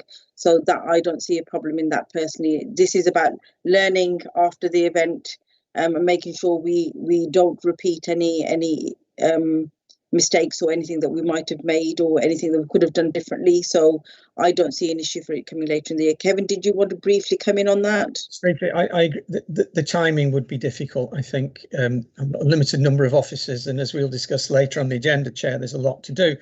It would be helpful if we had some form of terms of reference for what Councillor Yip is suggesting. And the focus session of the IEB is also what went well as to focus on things that didn't go well. And as David has said, you know, there is this issue of whenever you close a school, how near to the why you're going to find yourself. And I guess these are some of the things I want to explore. The exploration with the IEB is also, you know, deeply about how we did or did not support the IEB, in what ways, what worked, what didn't work. That's what this session is. It would be more than helpful if this was not on the September agenda, because I think you will have a very full agenda on SEND on 1st of September anyway. Yes, I would imagine. I see Councillor suggesting if you could work with the chair, I'd suggest on some sort of terms of reference. It could be officers will just pull the data we've got and that will form the basis of the report. It could be we want to do a little bit more deep dive to prepare for you. Yeah. But yeah, the October meeting would be better, Chair. Yes. So what I'm minded to do is I'm minded not to put it onto the work programme at the moment if members are content with that. We'll look at it in a little bit more detail and decide when it's going to come back. Definitely won't be the September meeting, and we can decide exactly. Obviously, some of you have been on the committee a lot longer than I have, and you have much more detailed understanding as well. So, so what we can understand is we can pull together terms of reference, what we're looking for, look at the good points, look at the bad points, and then see where we are from there and make a decision on that if members are content with that. Yeah. Okay, thank you very much. I'm going to move on to the next agenda item then. So we're on to the SEND update. So Kevin, I believe you're going to give us an update on this SEND update. So as you all know, that we've had the Ofsted letter, which has been published now publicly. So I think before you give your update, Kevin, I mean, it's very evident that there's lots of work to be done. We have lots of, but I also want to recognise that in the letter, it does recognise that there has been some work that has started. There has been some good work, but there also needs to be lots of work that needs to be done. We need to, for me as a chair, I think, I feel that, and I've said this in conversations that we've had before, the focus of any improvements that we make has to be the end users, the parents, the children, they're our service users. So any improvement plan that we have, any way forward, they have to be at the centre and the focus of the work that's being done to address the areas of concern that have been highlighted. I also want to thank Councillor Booth, who is the outgoing cabinet member, for her work in children's services. Like I said, there has been some progress that's been made, and there's a recognition, I know, with officers and with members, that sufficient progress hasn't been made. But so I just want to thank Councillor Booth for her service, in terms of supporting the children and the families in the city of Birmingham as well. So Kevin, over to you, and I believe you're going to be supported by Deborah and you're going to be supported by Deborah in terms of the updates. Is that right? Yeah. Chair, Okay. it's just myself and Deborah Brooks. Victor Roman's not very well today. He may have joined us, but he's not very well. Spoken to him this morning. Chair, if I may, I want to just bring the two items together because you've got a substantial report that we think you obviously will have read in terms of statistics on the current service. I would rather start, if it's okay, with discussing on the letter, if I may. And I've got a short introduction. I had at one stage intended to do a presentation, but events have not really put me in that position. So I'm sure members of the committee will have read the letter and you will have some questions, no doubt, and we will do our best to answer anything today. The Ofsted's findings were in line with our own self-evaluation. When I arrived in early May, that was Deborah and I started work on that. Whilst we didn't judge whether progress was sufficient or not, because that is an Ofsted CQC judgment, for which incidentally there is no criteria, it is their judgment, but they are very experienced individuals who see SEND across the country. But we were very clear in that SEF that the work of the last 3 years, though there has been some good foundations laid, and I'll come to that, had not had enough impact on the daily lives and experiences of children, young people, their families and carers. And if Birmingham's to do different in the future, that is the prime thing that has to change. We have to build a service that genuinely serves and works with and supports those people who depend on us, i.e. the parents, carers and the children, young people with special education needs, disabilities. One thing that we really did pick up through Ofsted, Ofsted confirmed, is we have not historically been good at genuine co-production, engagement and what I would call co-design of the system, working with all stakeholders, especially, again, parents and carers. I mean, they're the experts by experience, and there are plenty of ways we can listen to them and design systems that support them. And indeed, some work is beginning on that. At present, I would describe what we are doing as an officer team as a recovery period. We're working hard to stabilise the SENAR team. The Special Education is Assessment Review team is that interface with parents, and it is not working as well as it should.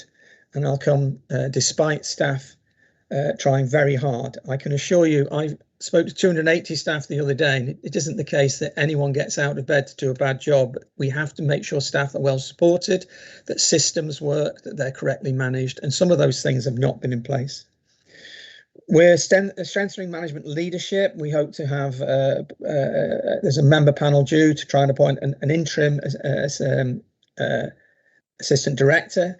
We hope to get that person in post, subject to members' agreement shortly. We are trying to build on the strengths within the service. So we are holding some interviews for acting up posts in terms of managerial posts, and we're looking to identify what we will call senior caseworkers, people with good professional background, to help support teams as we help move through what is a significant backlog of cases which need reviewing. That will all take time. We have set up panels, 2 or 3 a week, to try to move on. We're prioritising those needing transition. We've got colleagues like David Bridgman, who's now almost dedicated to trying to find any child who hasn't got a place now, a place for September. But our analysis is there is a basic capacity issue. If you take a simple case management model, it's DFE's guidance is one caseworker can handle 150 cases per year. If we do the maths on our current establishment, they could be managing anything up to 500 cases in the current environment. It is clearly a gap. So we have submitted, and we're in discussions, pardon me, with the leadership of the council, both professionally and politically, about getting the resources very quickly to increase that capacity as soon as we can. The service is highly dependent on agency workers for reasons we could talk about. So we have a lot of that, what we call recovery work. That is this phase. Going forward, I think in terms of DFE, what to discuss in a minute, and myself and colleagues like Deborah, Andy Caldrick, Chief Exec, there's a great deal of agreement of what we need to do next. And it's broadly a base review of the service, including its financial background. There must be a new improvement plan, obviously, and a new improvement programme. That programme, learning from the past, has to have tighter governance, and it has to be the single improvement plan. There's a great agreement that board should be independently chaired. I'll come on to that shortly. And we need to go through this genuine co-production of developing a new SEND strategy. And we need to make sure we've got a system that tries to get beyond this. Is it inclusion? Is it not inclusion? To a system that has sustainable and effective balance between children's needs being met in mainstream, being met in resource bases, and being met in special schools. That plan, I think, is going to focus on a 3 to 5 year period, a turnaround of this service to become the service I'm sure you all aspire to on behalf of parents and carers and children, young people. It's going to take, I think, that long to do it. Maybe a bit further, a bit shorter, but it is going to be a long haul. The issue at the moment, though, and the reason I have not put this plan to you in writing, is the Minister has indicated to the Council that she intends to issue a direction, and that direction will include the appointment of a commissioner, and that the remit for that commissioner is, I think, 99% will be to chair an improvement board. So this is not yet been confirmed in writing, but that is, we understand, the Minister's intentions. Now, when that commissioner is appointed, I feel they will cover and want to cover the same ground I've just described. And something Deborah and I and guys are working on, and we're working in our conversation with DFE, is that as early as possible, we agree how we will work together, because we don't have the capacity to feed 2 reviews, and we all need the same information. So what I'm hoping for is we would agree with the Commissioner what needs to be done, what the Commissioner will take full responsibility for, what they will rely on me to do, what I will do in the Council, so that we're all pushing in the same direction. We've no idea. The Commissioner will, usual purpose of the first 3 months is the Commissioner to make a decision and recommend to the Minister whether the City Council remains in charge of those services. You've been through some of this territory before around children's social care. Now, finally, as the Chair said, there are parts of the system that were identified both in our SEF and by Ofsted and CG as showing some promise. And I think one of the important things to recognise is, though is a fundamental bit of the system that's broken, there are some bits of the system that were showing promise. And one of the things we need to do is look at things like developing local provision, look at the locality joint working teams, joint working between health and the council services, joint commissioning, the one area that was deemed sufficient progress has been made, how we build on the new EHCP format and the QA, which also seem to be netting better plans. And the parent link advisors, where parents had an opportunity to access them, also seem to be giving a better level of service. But there are, I think, 4 of them, and we have, as you see from the other paper, some 10,000 plus plans. So some of the questions that have to be asked is, if these things are having any impact, these green shoots, if you like, we need to review them to make sure that they are, again, properly managed, properly set up, properly resourced, and have the capacity to make a difference. Ofsted found also some few examples of really good practice in working with children and families. And that begs the question for me, if we can deliver really good practice for some, why can't we make that practice our norm? And that'll be something I'll be talking to staff about, because, you know, even in the current circumstances, which are severe and do need addressing, if we can do well sometimes, we should be able to do well many more times. But I'm here as your interim. I'm here for 6 months is my contract, and I really suggest this is a time for the council to grasp this SEND agenda, and this time I think this is frankly probably the last opportunity this council will be given to really put this right, if I'm frank. And I know the leader's taking it seriously in the conversations I've had. That's my introduction. Deborah, do you want to add anything to that at all, Chair, if I may ask my colleague? Just a couple of things, just to reiterate things that Kevin's already said. I think, first of all, it's really clear from the inspection report that the strategy is not fit for purpose.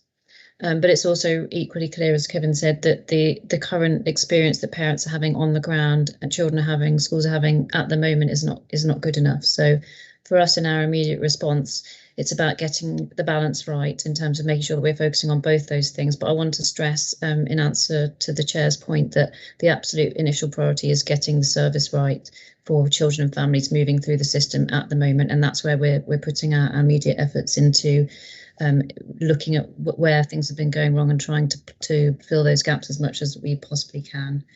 And I think the only other thing I wanted to say is just to add that if we are issued with a statutory direction, we will be the first SEND service in the country to have that. So that is, obviously a weighty decision for the department to make, and speaks to the level of seriousness of what they found when they conducted the inspection. Thank you, Chair. We're now here to answer questions. I'll give other comment as required by members of the committee. So I just wanted to share with members that although we've not got a written improvement plan at the moment, I did ask Kevin to come and give us a verbal update, because it's a very, very important topic that we are involved in and falls within our remit as a scrutiny committee. So I am going to ask members, I want to give everyone an opportunity to ask questions. So I am going to ask members to sort of like keep their points brief and to the point so that we can get appropriate answers. And I do want to give everyone an opportunity to speak. And I'm also mindful that we are overrunning on time, but this is a really important issue. So I want everyone to have an opportunity to speak and ask any questions that they have. So first of all, Councillor Yip, over to you. Thank you very much, Chair, and I'll endeavour to keep my comments as short as I can. Firstly, I want to echo your thanks to Councillor Booth. In all my dealings with her, she's been very courteous.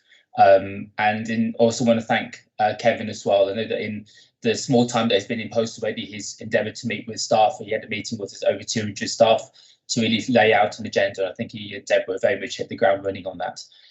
So, Chair, I've been on scrutiny for the past 6 years, and regrettably, I've heard the same phrases over and over again. In terms of root and branch reviews, how it's a failing service, we must do better, it's a priority, etc. And I think a couple of years ago, I was desperate, and I told the then DCS that all that we need is a plan, a time frame, and if you tell me you're going to do it in 2 years, I will leave you alone for 2 years, and then scrutiny will come back in 2 years' time and say, well, you promised this, where is it? And that's kind of what we really need. And I think my real concern with the written statement of action is that we had a plan, we had an 18-month plan. And my concern, and we raised this at the call-in at scrutiny, was that it lacked the accountability and the actual detail for the plan to be executed. And we called it in at this scrutiny. And in terms of the written statement of action, I understand that it was obligatory for there to be quarterly reviews on this. So every quarter, there was supposed to be a review about where we were with the written statement of action. And we asked for this at scrutiny, and it didn't come forward. The only report that I got was in October 2020, where in the minutes of this scrutiny, it says that the DCS reported back then, Dr. Tim O'Neill, saying that of 117 responses required by Ofsted, they had completed 78. So the plan, improvement plan, is 90% complete. And I'm reading from the minutes. There's been significant work done regarding culture and how we do things in Birmingham, and how Dr. O'Neill would like to engage with scrutiny support. Now, a 90% plan in October 2020 is concerning if we've now found that we are 12 out of 13 failure. And of course, we've had 18 months to deliver a 30-month plan, which should have been completed in July 2020. That was the agreed timeline. So there's two questions. Firstly, where are the updates? Why wasn't the written statement of action followed? Why, if we were told the plan was 90% complete, that it isn't 90% complete? And there's also a wider issue around scrutiny, because we've called in the statements, the written statements of action. We called in the strategy, which we also said was not sufficient, not adequate for purpose. There's lots of things that we did at scrutiny, but weren't necessarily heard by the executive. And in terms of the written statement of action itself, I mean, the idea that it was put together and then almost abandoned, and it was left to the sidelines, and it was just given, lip service. I think there's strong credence to that, because if we followed the written statement of action, then we wouldn't necessarily have been here. And there's good things that have been highlighted from Kevin, and I appreciate that. A lot of turbulence with staff. Of course, COVID is a situation, but ultimately, as you've said, Chairs, that we need to make sure we've got good outcomes for children, and we haven't got good outcomes from children. And the very last point that I'd make is, repeatedly at scrutiny, we've heard very, very quickly how we've had a failing service, and then the next point that everybody says is, we need to move on. We can't do lessons learned. We can't look at the past. We are where we are. Let's move forward. Let's do another review. Let's do another baseline review. Let's do another root and branch review. And nobody ever takes the time to sit and actually realise what the hell has gone wrong in the past. And to be honest, Chair, I'm really, really angry, because I've been promised so many times at this scrutiny and by cabinet members that things will be different. And then we just gloss over the past. And as Councillor Ollie Armstrong has said, is things very quickly become a historical problem. And then we move on. We don't actually understand what the hell's gone wrong with this written statement of action that we agreed to, we co-produced, and we were mandated to deliver. So 2 questions, if I may, Chair. The updates, quarterly reports, role of scrutiny, and perhaps what on earth can we do differently this time that will give me the confidence of parents out there that things will be different this time. Before I ask officers to come and respond to that, Councillor Yip, I just want to give you reassurance that I've had several meetings with officers since the Ofsted review, and I've made it very, very clear, and that's also as we had I mentioned in the previous informal meeting, the reason that I'm keeping gaps in the work programme is because I do expect officers to come to our meeting with detailed updates of exactly what we're doing, what progress is being made, any issues that are still being highlighted. So I am expecting, I've made it very clear to officers that they will be coming to our meeting on a regular basis and giving us an update, because I've kept the gaps in the agenda particularly for that purpose, because for me this year, this is going to be our main area of focus. We are going to have other agenda items which members have asked for to come to the committee, but this is going to be our main area of focus. So just to give you that reassurance as a chair of the committee. So Kevin, can I ask you to respond to Councillor Yip's comments?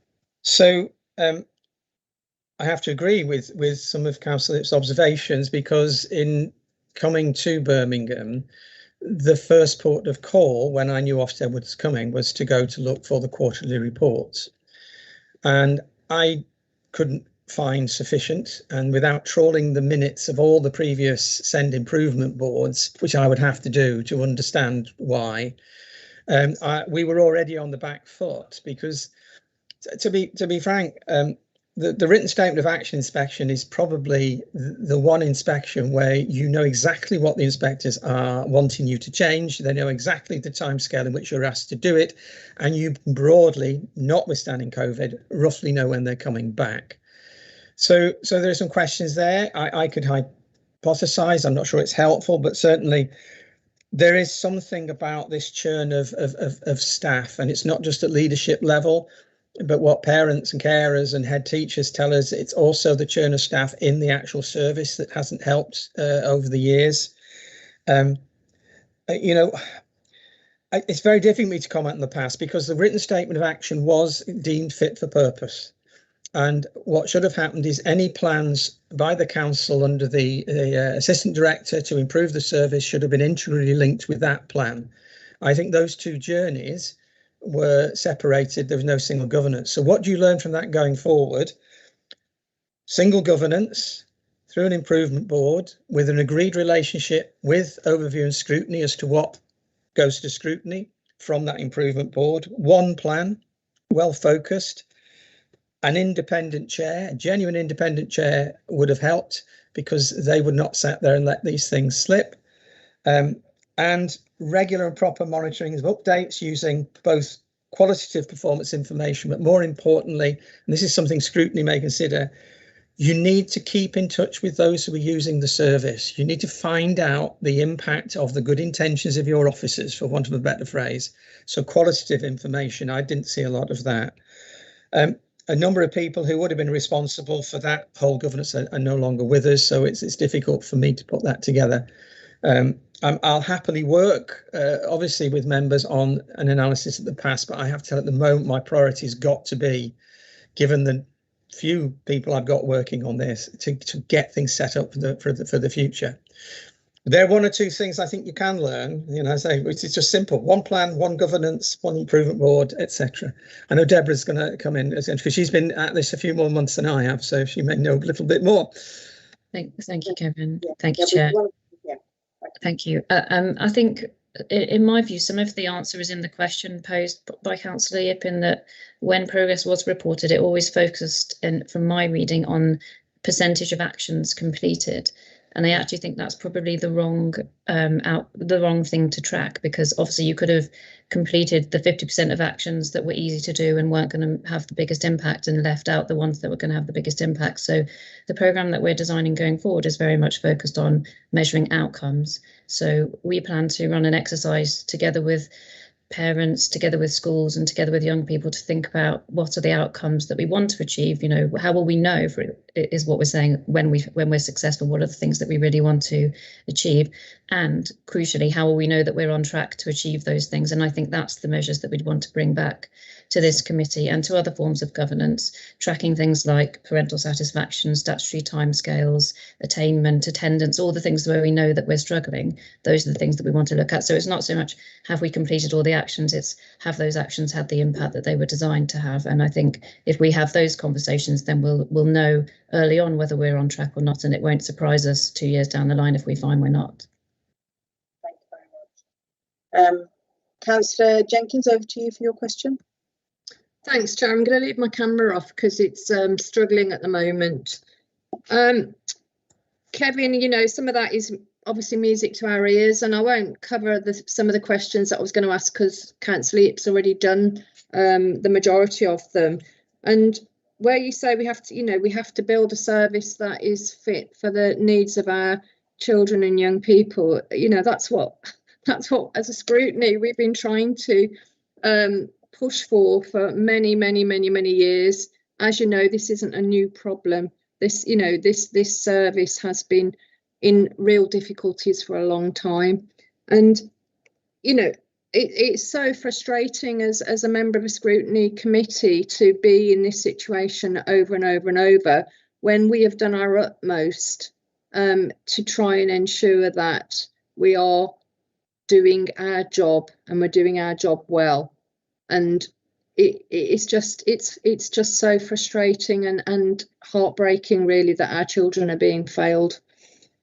But looking forward, and because we need to try and grasp positives out of this, is really, and you've mentioned a little bit, but as a scrutiny, what can we do to assist the work that you guys are doing to help you improve this service? What can we do as scrutiny to help with this process? Because we're not here to have a battle about this service every single scrutiny committee. We want to be part of the solution.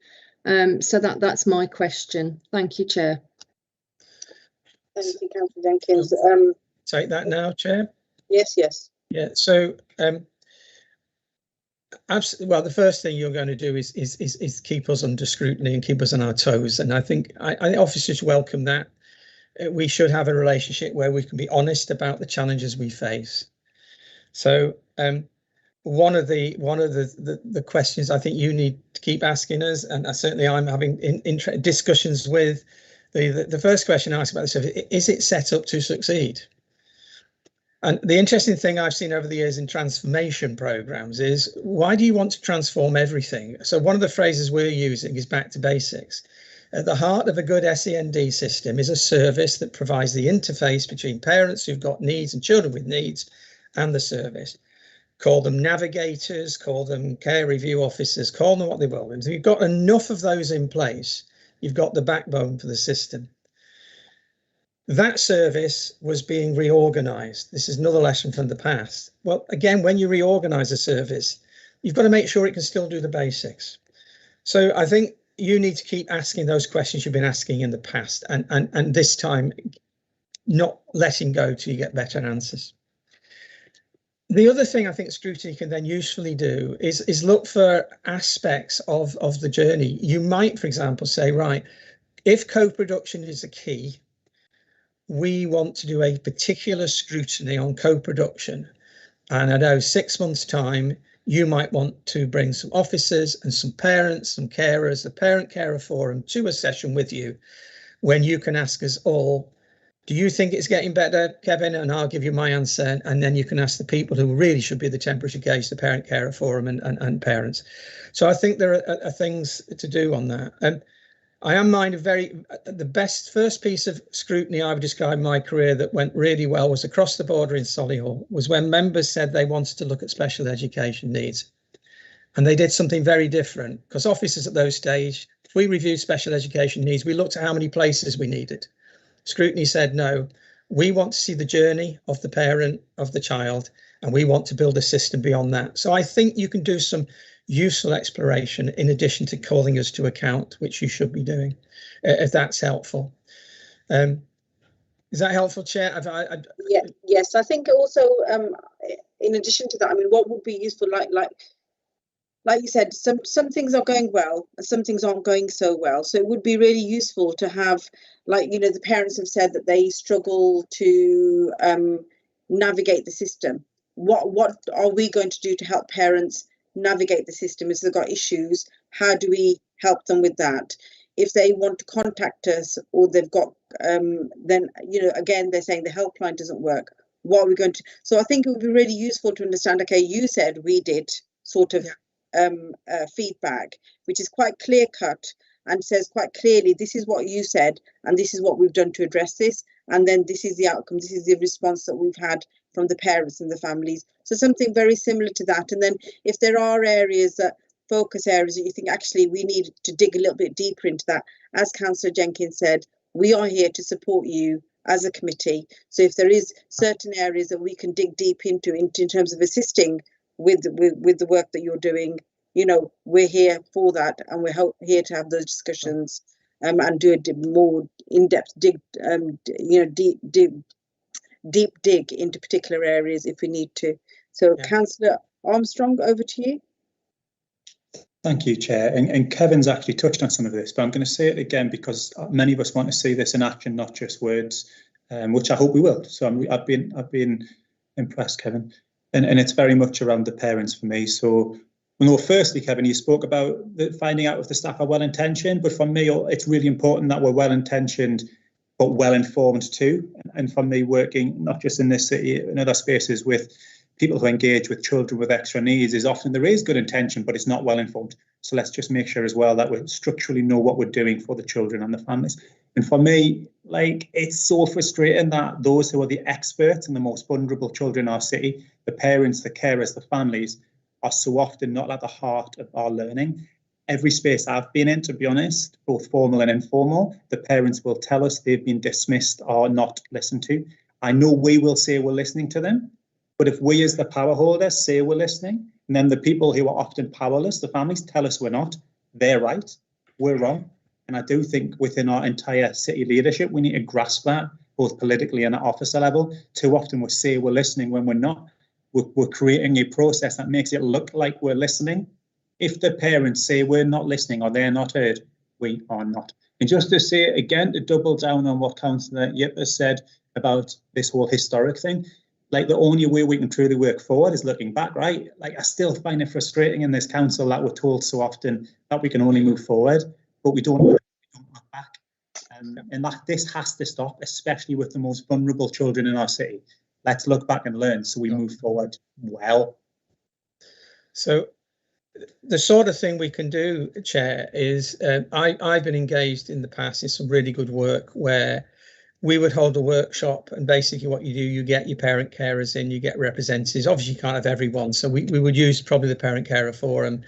You put some officers in a room, etc. And you basically, I know some people do this very well, you actually get people to map their experience of the current system, and you literally map it on a wall. And then you look at that and collectively talk about things like, why is it a parent has to fill in the same form 6 times? Why isn't the information shared? Why do officers have to go through 3 hoops to get this approved? And then if you do it right, you then go through a process of destroying that world and recreating a better one. So there are ways we can do this. So hopefully some of those things will be done. There is this issue, again, you have to have the capacity. And I think that has to be honestly looked at this time. Is there enough resource to run this system and to provide officers with the time to listen? You know, if you've got 500 parents, it's not even what, half a day, is it? So we need to think about that. And I think, you know, it's attributed to Einstein, isn't it? This madness is doing the same thing, expecting a different result. Well, I can tell you this, every time I Googled Birmingham special education needs, I find the same cycle. Somebody would do a review, as you say, councillor, somebody would do a review, there would be a plan, the plan wouldn't work, someone would do a review, there'd be another strategy, another plan. And that's why I'm focusing on, it's not what we're trying to do, it's the way we're doing it that's got to change. I think that's really got to change. That and this proper honest debate about have we got the level of resources in that system to make it work. So officers can be trained, can be helped to work with parents better. They need permission to do so. So their managers need to sign up for that. So we've got some culture shift to do in the service, for example. It's also about having the representation of parents and families in the right forums as well. So in our conversation the other day, it's not just about having consultation with parents and saying, okay, thank you very much for your input and off you go. It's about them being there as part of the decision-making process so that they can feed in on a regular basis, because there might be another issue that you might not thought about consulting with a parent with, but they might have something to say about actually that didn't work. And it's about understanding the barriers that parents are facing in terms of engaging with the service or getting the right service. And saying, okay, well, these are the barriers. How do we now remove them? Because we've got the power to do that. So we need to do that, absolutely. Deborah, I'm going to bring you in before I bring in Councillor Iro. Yes, thank you, Chair. I was just going to say that Kevin and I and Victor, we could probably sit down and write an improvement programme, you know, tomorrow and hand it to you and do it very quickly. But precisely because of all the things we're saying, we're going to take the time to do it properly with parents. We are going to have parents in the room. We are going to ask them what needs to be fixed, and we are going to work with them to make sure it's fixed, because otherwise, as everybody said, and I completely agree, we'll end up with the same result in another 2 years' time. So it is co-production absolutely at the heart of what we're doing. We're out to advert looking for a co-production officer at the moment to try and bring in expertise about how to do what Councillor Armstrong's talked about, that genuine listening, so that it's not just us saying we're listened, it's that people feel listened to. One of the phrases that I've heard a lot from parents in relation to the council is the ivory tower, they call it, that, you know, officers don't come out enough and you know, speak to people. So Kevin and I are starting in the autumn term to do a lot more visits, going out to schools and meeting with parents. And I think it's just about having genuine conversations, listening and getting to that place where we really understand what needs to be fixed from the parental perspective, and also from the children and young people's perspective, because that's really important too. So I just want to reiterate that we absolutely take on board everything that you're saying, and completely, that's our starting point as well. I think there are some technical issues to do as well, Chair. We have not got a good casework system, so we've got an IT project looking to improve that, because that helps us do the job better. So there's you know, the depth of work we've got to do is quite significant. Well, again, that's the barrier within the council. So then it's like, okay, well, how do we address that barrier? So Councillor Iro. Councillor Iro. Sorry, just holding baby. Yeah, thank you so much for that, Kevin and Deborah. I really like your vision of where you're going. Can you I was part of the Send Open Forum on the 23rd of June. I know some other people attended that as well. On that, lots of parents talked about lobbying government for more funding. Is that something that we can do? Most parents talked about what you've been talking about, groups of expert panels, including all stakeholders, to try to change the culture to be a more listening culture. I really love what you said about the co-production meetings, and it's just ideal. How are you going to recruit parents for that, and when are those meetings likely to start? All parents are talking about Senar. They just said it's just awful. and incredibly long waiting times. And I saw from the Ofsted report that there was up to 2 years waiting time for autism. And I mean, just absolutely diabolical. And then I really liked what you said about us mapping the journey of the lived experience of the parent and child. That's something that I'd be really keen to get involved with. When can we, is that something we'd meet? I assume we'd have to meet with officers to put that together. When can we do that? I'd be really interested to do that. Thank you. So much of this work has to be planned out. I mean, the principal route for parents will be the Parent Carer Forum. That's what they're established to do. And it's probably going to take place in the autumn term. You know, notwithstanding what I've said about what a commissioner member are doing, there's no reason we can't do these things. So that's the sort of timescale. And I think we're still doing some thinking. We want to work with PCF about how to get sufficient parents involved. So there's a lot of time for discussion, councillor, as to how we do get people engaged in this and in co-production.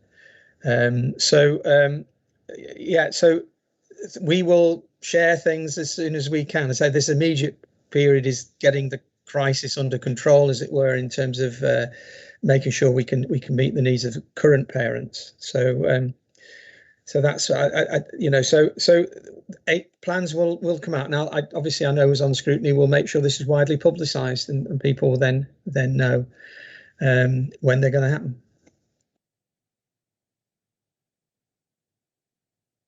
You're just muted, Chair.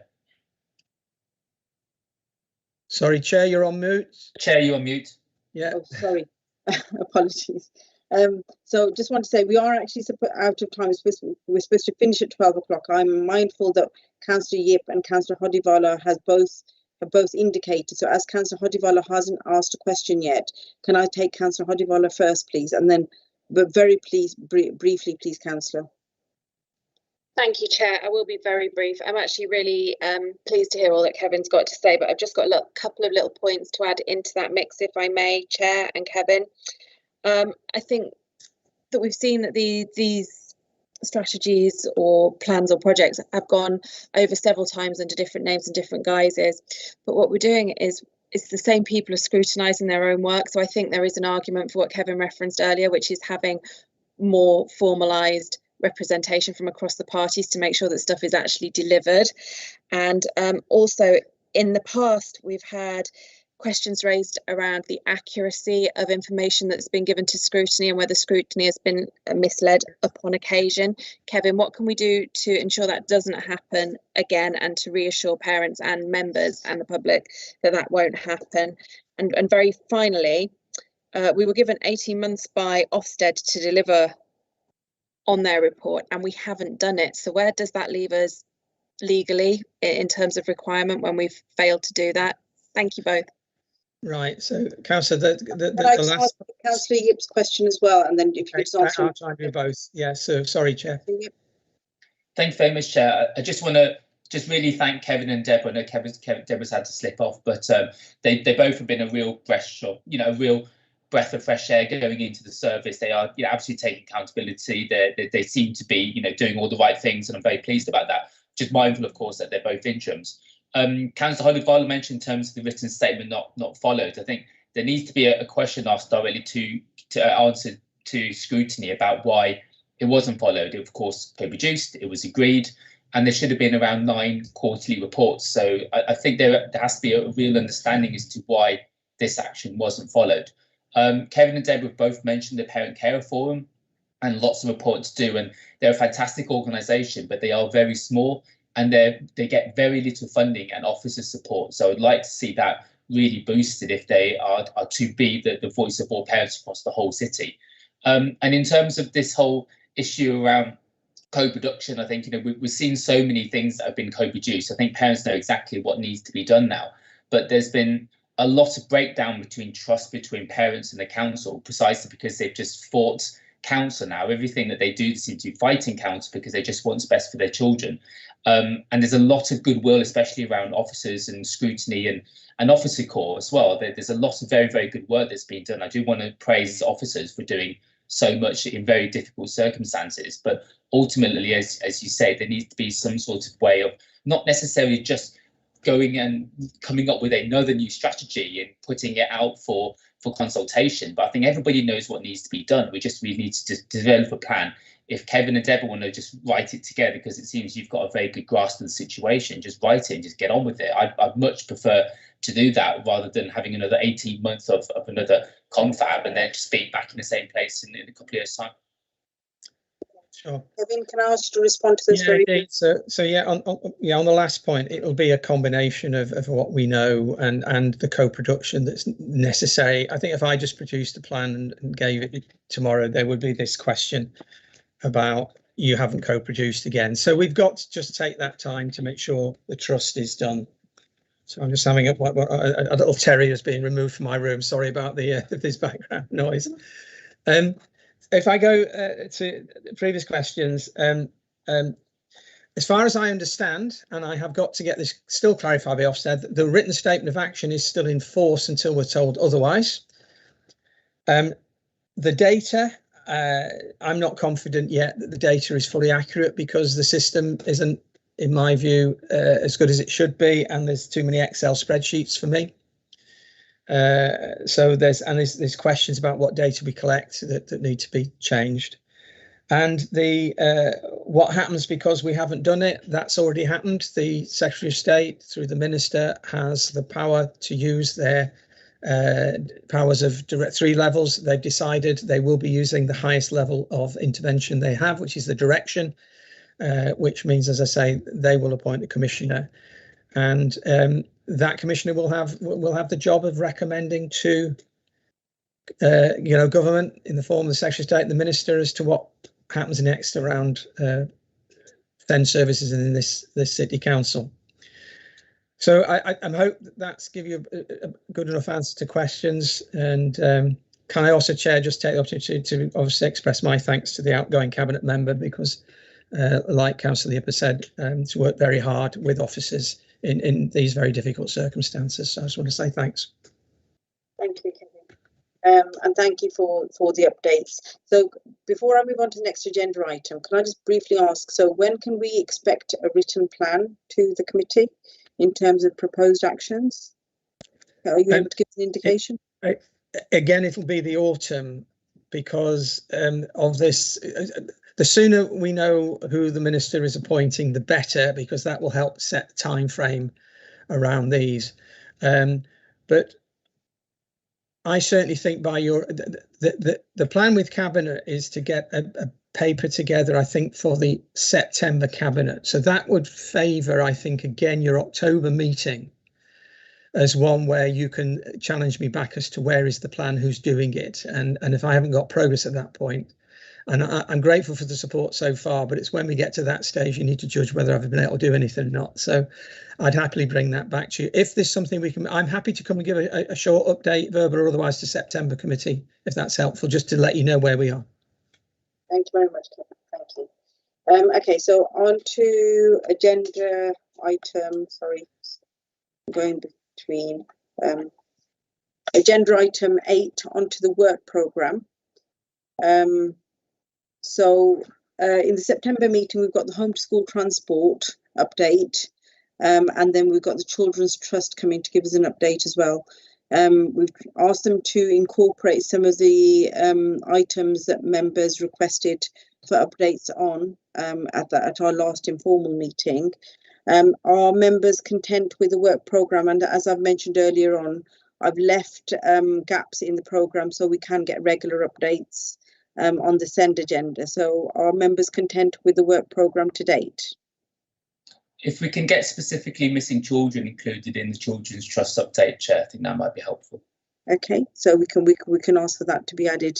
Amanda, can we ask for that to be added to Children's Trust update, please? Yes. Okay, so yes, I think that would be useful, Kerry, to have the homeschooling item added on as well onto one of the agenda items. Sure. So we can see we can try and fit that in as an update. That would be useful because I think that's quite important. Okay, so and Chair, I mean, following our discussions earlier, I really would like to see Hunters Hill on the work programme for October, and as Kevin has suggested, a send update for October. Okay, I'm happy with that. So if we can add that, Amanda Kerry, to the work programme, please, for October. Okay, sorry, I'm just trying to flip between different. So the date of the next meeting is the 1st of September at 10 o'clock, and it's going to be at the BMI.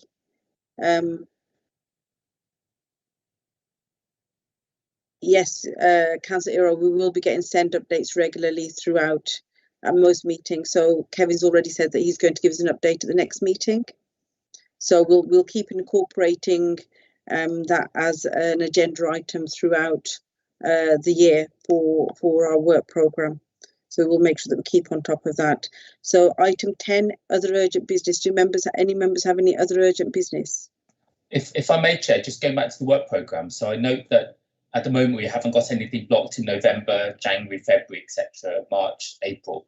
Is there anything that any colleagues feel that they want to have in? I'm mindful that I think Kerry raised mental health as an issue that she wanted on the work programme before, and there were various other things as well, but it's a lot to leave empty. So we're going to get, hold on, we'll go back to the work programme. Yeah, so we've got the November, so we should, I want to get an in-depth update on the send agenda, hopefully. We're going to get an update in September anyway. I'd like to get an in-depth update in November for the send agenda. And we've got to add the home to school transport. We've spoken about, so all these items are going to be added into the agenda. So we've spoken about the inquiry in terms of the Hunters Hill lessons learnt. So that's going to be added in. Is there anything else that other members would like to add on to the agenda item? Any other agenda items they'd like to add on as per discussions today, or anything else? Are we talking specifically for October, Chair, or throughout the year? So I do want to keep some gaps to get updates for the send agenda. But if we do want to add other updates, I'm happy to add other items onto the agenda as well.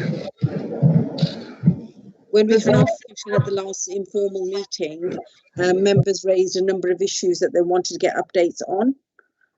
So we've incorporated them into the work programme when we've got officers coming from the different departments.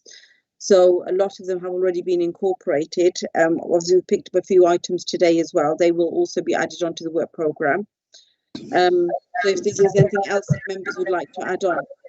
Can I please ask if we can have attainment and the gaps between attainment of PB children and to be added on, please? Sorry, Rabbi, I didn't catch attainment and the attendance causing the gap in the PB children, pupil premium children. Okay. Because shielding has actually disrupted school and the level of attainment for kids that are already struggling. Yes. If we could see that, reflecting in. Yeah, so that could be added as one item, couldn't it? Because obviously we were talking about the impact of COVID on pupils' mental health and stuff as well. So we can do attainment, mental health, and all of that. And I would like to bring back ask for further information about. So Councillor Jenkins, you raised about the youth service as well. And I again would like to see a bit of a mapping exercise in terms of where different issues are being identified throughout the city. So are members content on something like that coming back to us? I'd be happy to have the youth service back, Chair, and just picking up on Alex's point a little bit earlier, and I have raised this in the past, given the huge challenges faced by young people in the city and the massive rise in mental health poor mental health being experienced by young people, it would be good to try and have a focus on that at one of the meetings where we've got gaps, because it's something that we haven't touched upon for a very long time on this committee, and I think it'd be very important a piece of work that we fit in before Christmas, so that we can pick it up again later in the spring. Yes, So I'd be happy to do that. Okay. I think that's what I was saying. If we can fit that mental health update alongside the attainment as well, because obviously the people's mental health has impacted on attainment as well, hasn't it? So it can be incorporated as one item with both topics covered in that item, if members are content with that. I think it may, sorry Chair, through you, I think it may be it may be as a sort of preliminary look at, but I think it could be quite a big item, so I wouldn't want to just link it to the attainment issue, which is an important issue on its own. So I think we need to make sure that we allow a wider discussion around young people and mental health, because that affects lots of parts of their lives, and consequently lots of services that they're tapping into that the council are providing. So I think we need to have that as a sort of a separate item, really, so to make sure that we have the right people invited. So Kerry's mentioned on the group chat around Aquarius. Yeah. So she's mentioned about Aquarius, so maybe that can be put together so obviously the council's approach, but Aquarius obviously as an organisation is also coming to a future meeting, so we can have a focus on mental health in that particular meeting, if you're happy with that, Councillor Jenkins. Yes, Chair. I mean, I'm happy to go away and have a look at the work programme. I haven't got it on my screen at the moment. And maybe we can sort of communicate more thinking via email between us, because I think, that we've all got some ideas, and let's try and plot in some really good focused work around these issues. Thank you, Chair. So possibly we can try and look at that for November or December, is Kerry suggesting. So we'll see what, the availability of officers as well, obviously, to come to our meetings, but also we're taking notes on the points that have been raised by members. Councillor Yip. Thank you, Chair. Finally, just with your permission, I'll send you suggested terms of reference for the Hunters Hill. If any councillors want to get involved with that, then I'll send the first draft to you, Chair, and then we'll sort of take it from there. Thank you very much, Councillor Yip. Thank you. Okay, any other items the members would like to add on to the agenda work programme? No? Okay, lovely. So any other urgent business? Okay, thank you very much. And with that, I'd like to conclude the meeting, and thank you very much everyone for attending today and for your valuable input. It's been a really good meeting. So thank you. Thank you, Chair. Have a good day, everyone. Thanks, Chair. Nice to meet you, Kevin. Thank you, everybody. Take care. Bye.